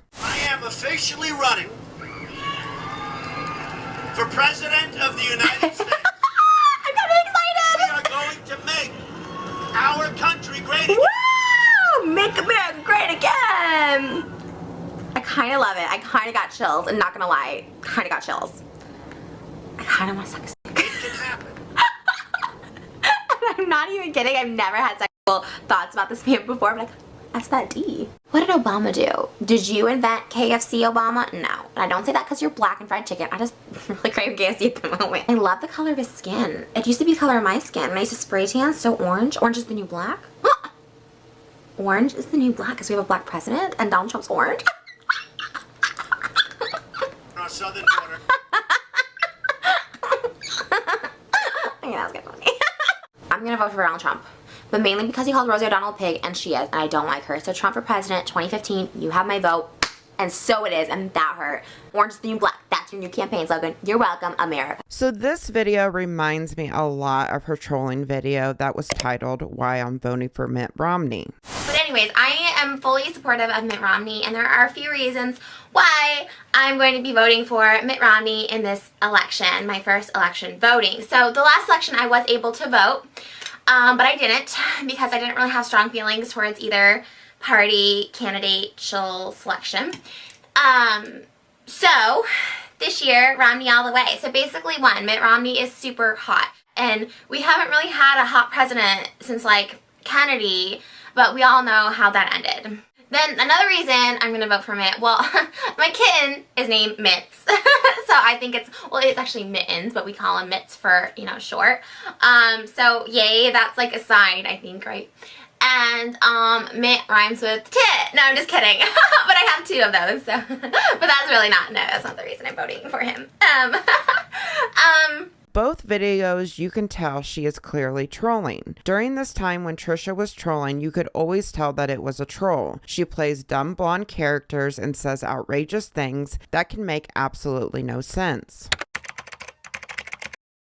Fast forward about a year later, on April 11th, 2016, she posted another Trump video that we saw clips earlier in the video. The vibe of the video was completely different than the other trolling videos from her past. Right before she uploaded the video, she put out a tweet that said, "Alright y'all, I posted a video I was hesitant to make. Why you should vote for Trump. Not trolling, just truths." Trisha wanted to make it perfectly clear to everyone that she does not troll anymore, and that the video was truly what she actually believed. I'm going to play another clip from the 2016 video, and I want you guys to pay attention to how different it is compared to the Maryland video she made the year prior. Thing with banning the Muslims, a lot of people are like, oh my gosh, he thinks every Muslim's a terrorist. Again, I don't think it's that. I think it's more of controlling who comes into our country, whether it's, you know, there's a lot of Muslims here legally, there are, and there's no issues with that. Religion, freedom of speech is what this country is built on, and that's why people come to America, because we are very open-minded and freedom, and it's not, you're not getting killed for having an opposing belief over here. It's just coming in and regulating who's coming in, doing extensive background checks on all of them, like, that's it, and that's just keeping our country safe. And I'm choosing all my words very carefully, because I know, like, if you mention something like 9/11 where there was Muslim attacks, like terrorist attacks, that's such a small percentage. I don't want to go there. I'm just saying, if there was a more extensive background check and all that other stuff, like, I feel like a lot of that terrorist mentality could be avoided. Not that all Muslims are, absolutely not. Am I saying that in no way, shape, or form? And you know, there are awful Americans here too. Like, I'm not saying like, oh my gosh, the immigrants are ruining our country. They're not. It's just not fair to Americans here, whether you're a natural born citizen or, you know, you're a resident or, you know, what have you. It's not fair to those of us who are working hard, trying to better ourselves, better the economy, paying the taxes. It's just not fair. We're just going to be actually just digging ourselves into a deeper hole, which again is why I think Donald Trump would make a great president. He's not just a politician. He's a really brilliant business guy. And more on that later. Even in the tweets she posted after this video, she stressed to everyone that this video was actually her feelings and beliefs. Like this tweet, while I endorse Donald Trump, I don't stand behind every single thing he has ever said. Or this tweet, I honestly don't troll anymore. I don't like it. But the hate I get for having an honest, open conversation, that's ridiculous.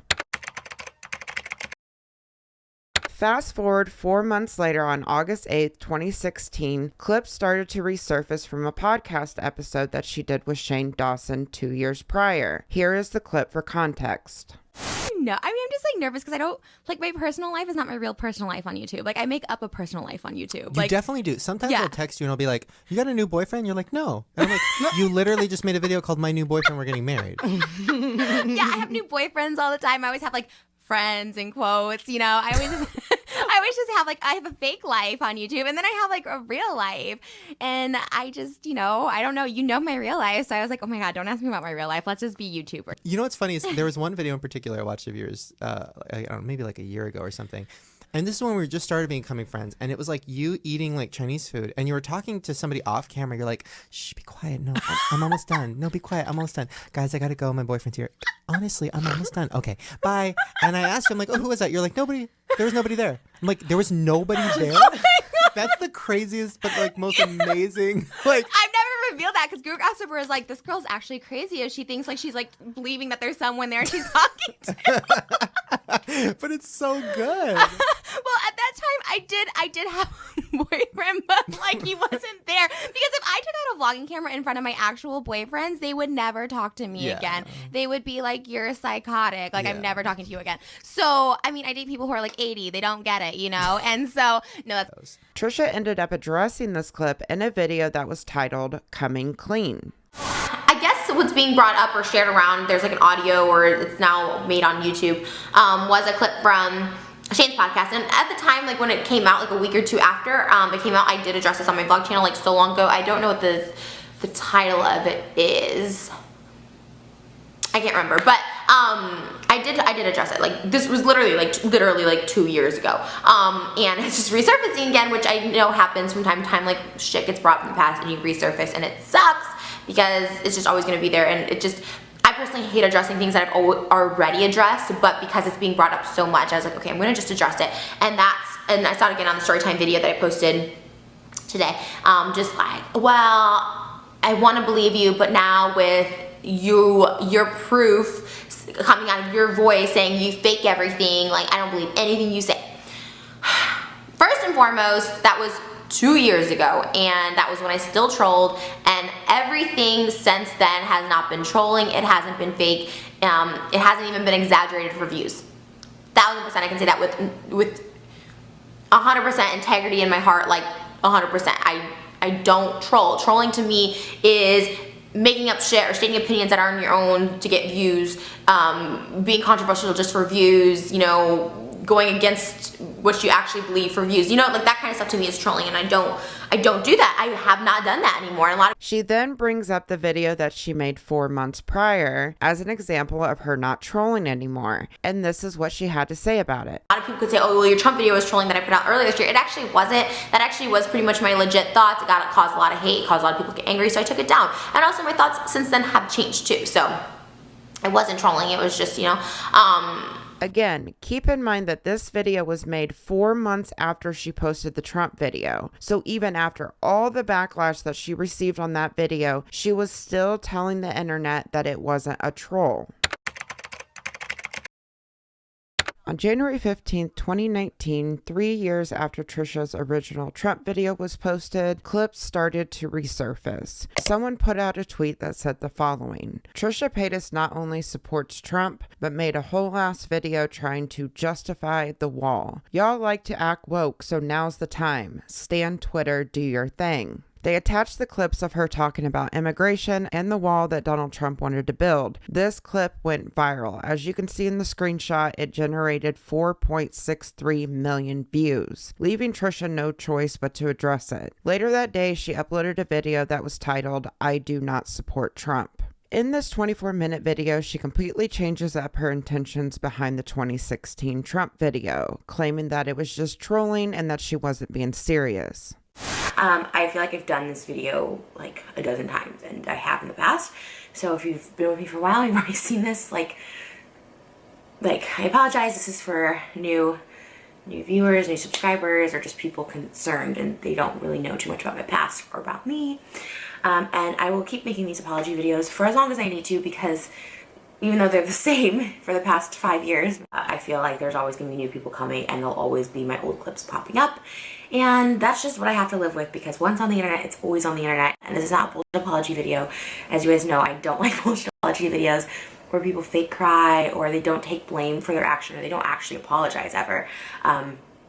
Or they blame, you know, you guys for not knowing, oh my gosh, you guys are so dumb, I used to troll, like, you guys should know this, like, so this is a video regarding, I should just make the title, I do not support Trump, because I've apologized so many times where I think I might have used, like, clickbait, like, my apology, or, like, something else clickbaity to get you guys to watch it so I could apologize in the video, but this is straight up, I'm going to say, like, I do not support Trump, because I don't, and I never did, and I don't know if it's public record, but you can look up, I've never voted a day in my life, like, I've just never voted because I'm just not, I've never cared about politics. And maybe I should, and like that's the other thing, like I should, and like I think because it's never like directly affected me, I never really like paid attention, and it just was like, even in school, like learning about politics, like it's just like, it's like math, it just like doesn't compute, like I just don't get it. But in general, even if I became super informed and I had my candidate and I supported them 100%, I still wouldn't tweet about it or make videos. For me personally. So she says it's been the same apology for the last 5 years. 2016 to 2019, that's 3 years, not 5. You will hear her say this a lot in this video because for some reason, she is trying to make it seem like the video is way older than it actually is. Also, I searched everywhere and I could not find an apology video for her 2016 Trump video. She says that she made the same apology numerous times, so how come I can't find anything about it? Trisha has a habit of saying that she has apologized for this or that when she actually hasn't. Either that or it's buried in a regular video with a regular title that makes it really hard to find. And it's usually a half-ass apology like we saw earlier when she addressed the Mexican comment in the 2015 Maryland Trump video. She also says in this clip that she has never voted a day in her life. I think since this video has been posted, people have looked into her voting records, and this might be true that she hasn't actually voted, but that's not really where my concern is. If she never actually voted, and if she made the 2016 Trump video to create controversy, what bothers me is that she specifically said in the 2016 video that she knows she might have influence with her platform, and talking about her political stance on Donald Trump could actually affect who becomes president.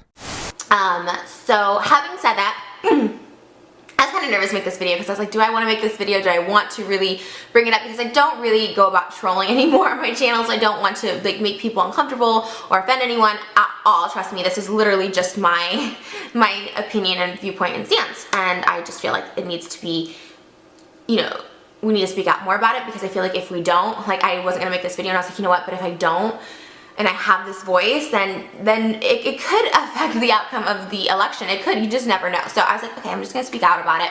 So this is what bothers me, is she pushed this video as being serious, and she knowingly made the video trying to sway people's views about Donald Trump, which could ultimately affect our country. But now she is saying it was all a lie, and that politics don't matter to her, and that she didn't actually vote in this election. I don't know about you guys, but that's pretty messed up to me. If I personally watched a video from someone that had influence on how I voted in a presidential election, and I learned later it was all a big lie just for views, that would really piss me off. I still think that the 2016 video was her political beliefs, but the narrative that she is trying to push in this 2019 video isn't really helping her case, in my opinion. First and foremost, so there's a video going around on Twitter, a really old video of me with a Trump shirt before, I want to say before even Trump got the nomination for the Republican Party, like way before he got elected, and I want to say before he got the nomination, that I was supporting Trump, because to me at the time it seemed so ridiculous that he would actually get the nomination and actually win. It wasn't like, it's so ridiculous in my mind. There was no way. Notice in this clip how she isn't actually talking about the 2016 Trump video. She is actually referring to the 2015 video where she is dressed as Marilyn Monroe. That video was poking fun at the fact that Donald Trump was running for president. But 1 year later, her view on that completely changed once she learned more about his campaign. She specifically states this in the 2016 video. Check it out. So please don't take this video as offensive, as saying you're wrong, as saying I'm right, or as a trolling video, because this video is 100% none of those things. I have done a why I'm voting for Donald Trump video, sort of trolling in the past, which I did when I kind of didn't really know a lot about his campaign. I didn't really consider him a serious candidate back then. You know, I was very just not into politics when I made that video. Not that I'm super into it now, but I do follow it because, you know, as a citizen who votes and as an American, you know, I feel like it is our duty to pick a leader that is going to do what's best for our country. I just wanted to make this video maybe to show a different side, or maybe explain a little bit more of where I think Donald Trump is coming from and what's he going to do for our country without necessarily the crazy antics that come along with Donald Trump. So we're going to get to all the points that most people talk about when it comes to Donald Trump, and I'm going to hit those and try and maybe just educate y'all a little bit more on where I think he's coming from and what I think he's going to do, which will ultimately better our country. The lies and the contradictions in the 2019 apology video is absolutely ridiculous. So there's like a clip going around saying like why I support Trump, and it's always like, I mean, it was just stuff that I heard. Like growing up, like where I grew up was like really closed-minded and really, and I've said this before numerous times, just about everything, about gay people, people of different races. Like I grew up and it was just all Caucasians in my town. Like it's a little small town in Illinois. There's two towns mainly that I grew up in, and they were all just like closed-minded. They'd always like it was, you know, they made jokes about gay people and, you know, people of different races. And I've never, even to this day, like there's never a time where I'm like on a tweet, like, you know, calling people like racist names or something. Like I never really just got, I never even back then, I never was like, I don't really, it wasn't even that I was like, oh, I don't want to like hurt people. I just never really got it. I was like, I don't get this. You know what I mean? Like making fun, especially like gay people. Like I just never really understood that. I just never have. And so when the clip that's like going around on Twitter now is like me talking, I can't even watch it, to be honest. Like I've deleted those videos, but you know, like I said, once on the internet, always on the internet.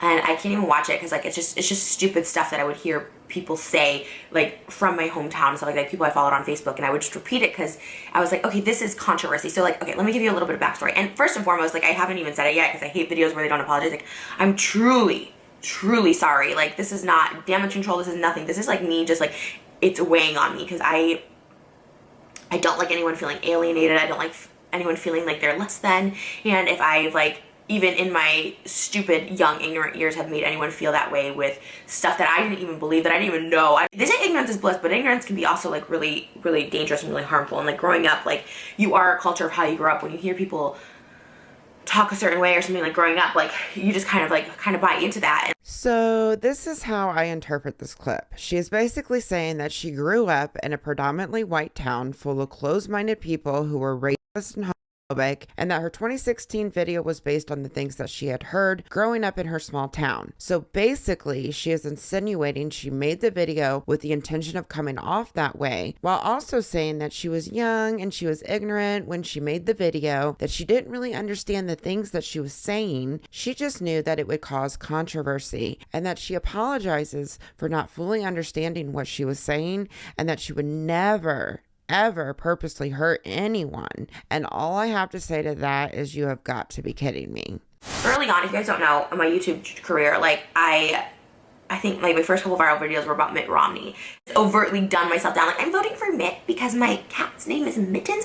And what was so funny for me is like big channels like the Young Turks were picking that up and like critiquing the video and like, this is a Mitt Romney supporter. And I just thought in a way it was kind of like satire, and I thought it was funny, and it was a troll video, and it worked. Like I was on like Larry King's like CNN show, like that was on YouTube. I forgot what that was called, like something that started with an O. Like after the debates, they would have me on, and I would just dumb myself down a lot because I grew up with people like Jessica Simpson who would like say, buffalo wings, are they like wings? Do buffaloes have wings? Or like, you know what I mean? Like that kind of stuff. And so that was always my angle for a long time on television shows and on YouTube. Like I was like, I'm gonna be this dumb person because it's someone to laugh at, it's someone that'll go viral. And that Mitt Romney video, I remember at the time, it made me like, it wasn't a ton of money now, like looking back hindsight, but I was like, it paid my rent. So I was just like, dang, like I just gotta do more of these like controversial videos. And it wasn't until like years later, my friend Shane, I just remember him saying like, you don't have to do this anymore. Like people like you for you. Like people are watching for you and your personality. And it really did click. And I was just like, okay, like I don't want to do it. It made me feel bad. Like it started making me feel bad because I was seeing genuine people who like genuinely supported me and liked what I did, being like, this really hurts me and I don't want to hurt anyone. And like, I think at the time, like I wasn't thinking I'm not hurting anybody. The Twitter one that's going around now was like the last one I did when I was like 25 or 26, maybe 25.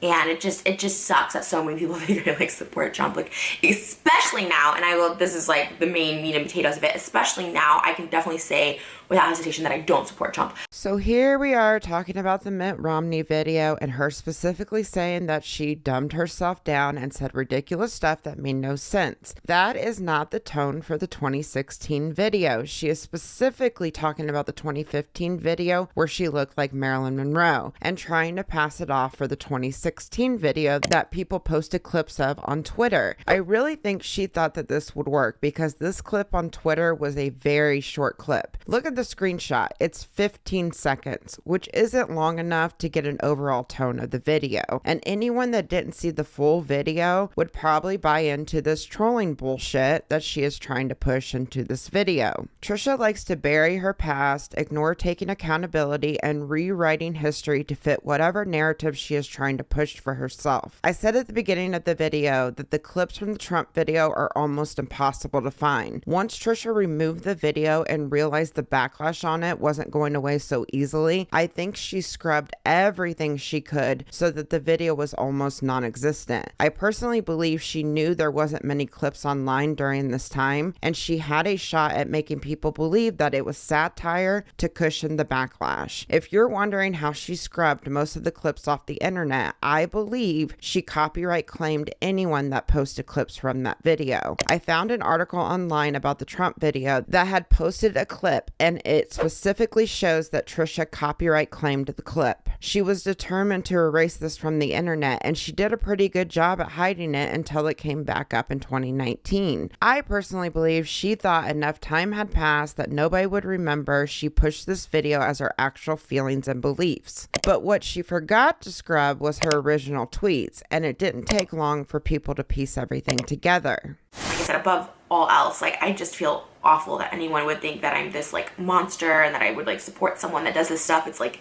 I don't know what to do. And it's like, if making that video, that specifically the one that's going around, that Trump one of me in like a Trump shirt, like encouraged people to like, because at the time he didn't, like I said, he did not have a nomination. If that encouraged people to actually vote, like I said, the Mitt Romney one I thought just made me look so stupid in like on a purposeful way, like purposely trying to make me look stupid. Like I just thought the same for the Trump. I'm just like, oh, well, this is something that people are going to laugh at, they're going to be mad at, they're going to share, that's going to go viral, it's going to make me money. Like I said, that video's down. I'm not making any money off that anymore. I'm going to stop her right here really fast, and I just want to point this out because I already showed you guys the clips of her saying that she ended up posting the 2016 video because it might influence people on how they should vote. So again, another lie. And the other thing I want to bring up real quick is she keeps saying that the video was posted way before Trump had the nomination, which is another lie. The video was posted in April of 2016. He had the nomination, and he later won the presidential election at the end of 2016.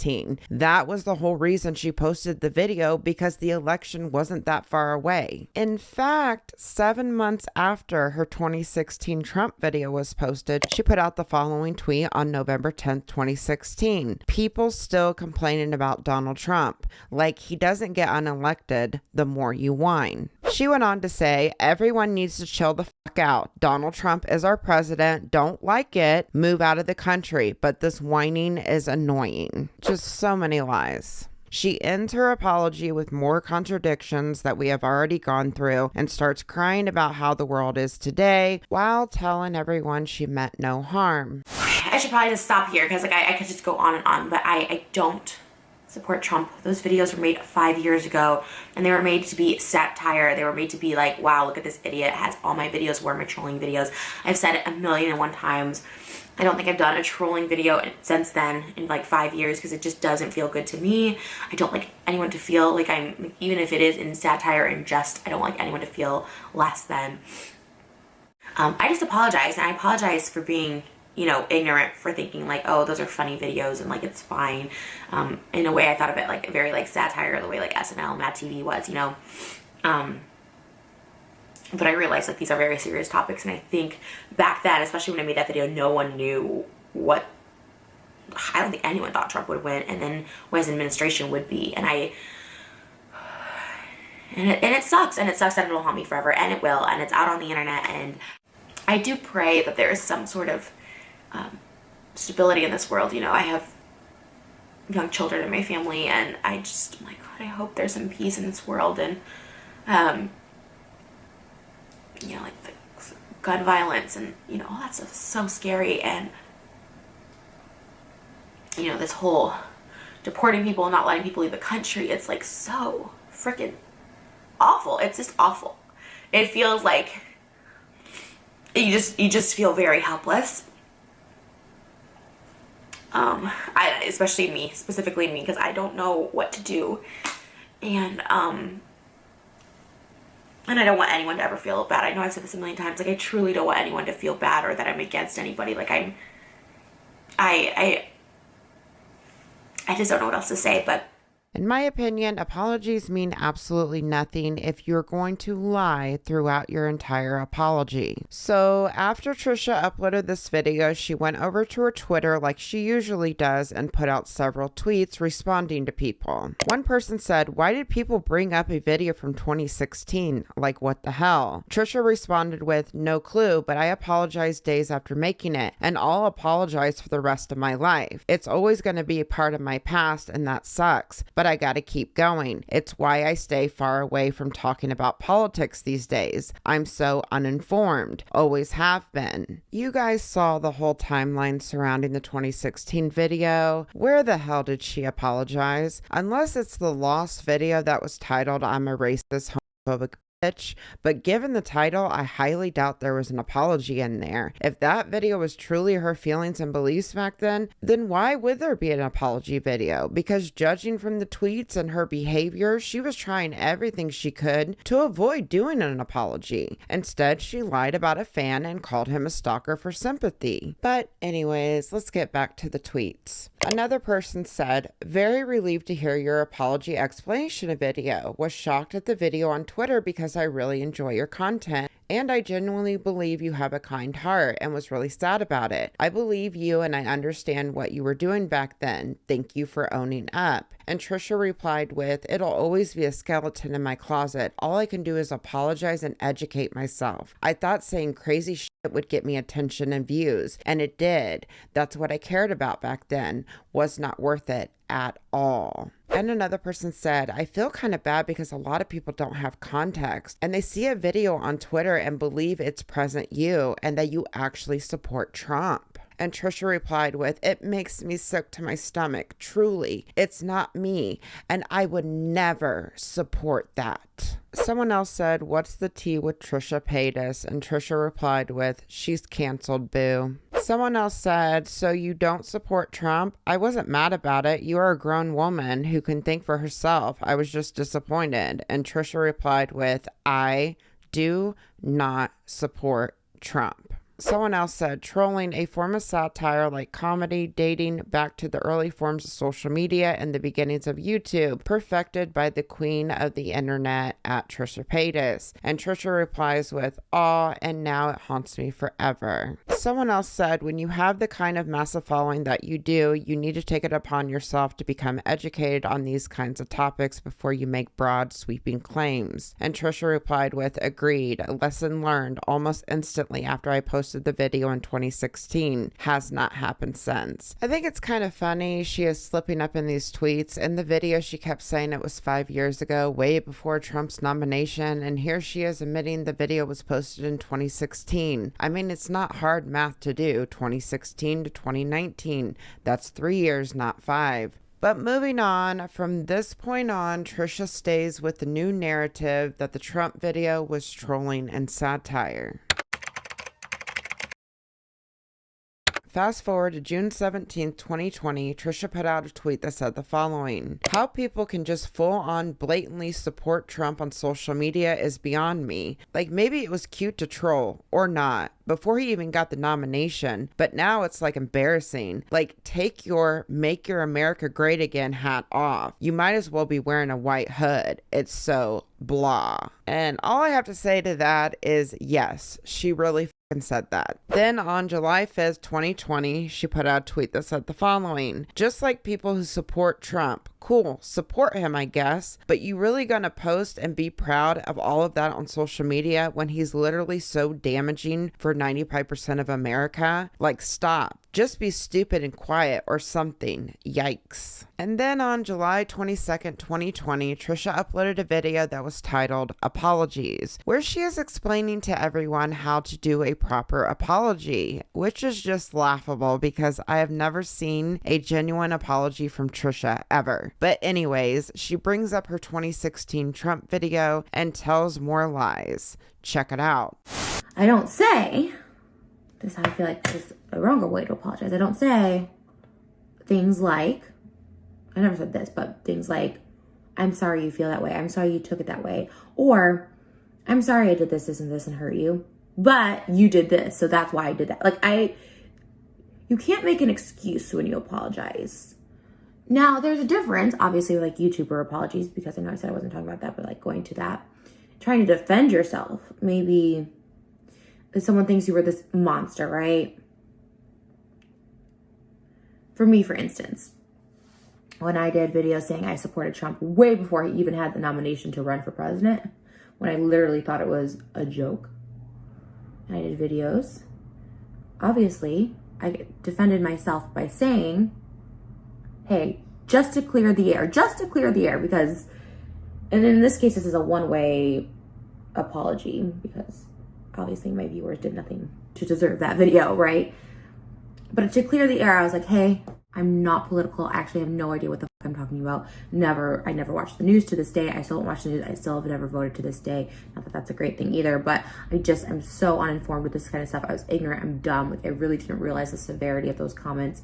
So I'm like, there was a little bit of defending myself so people at least knew that I'm not this like right-wing Trump supporter that like got called out. So I changed my tune. So I like had to defend myself a little bit in that.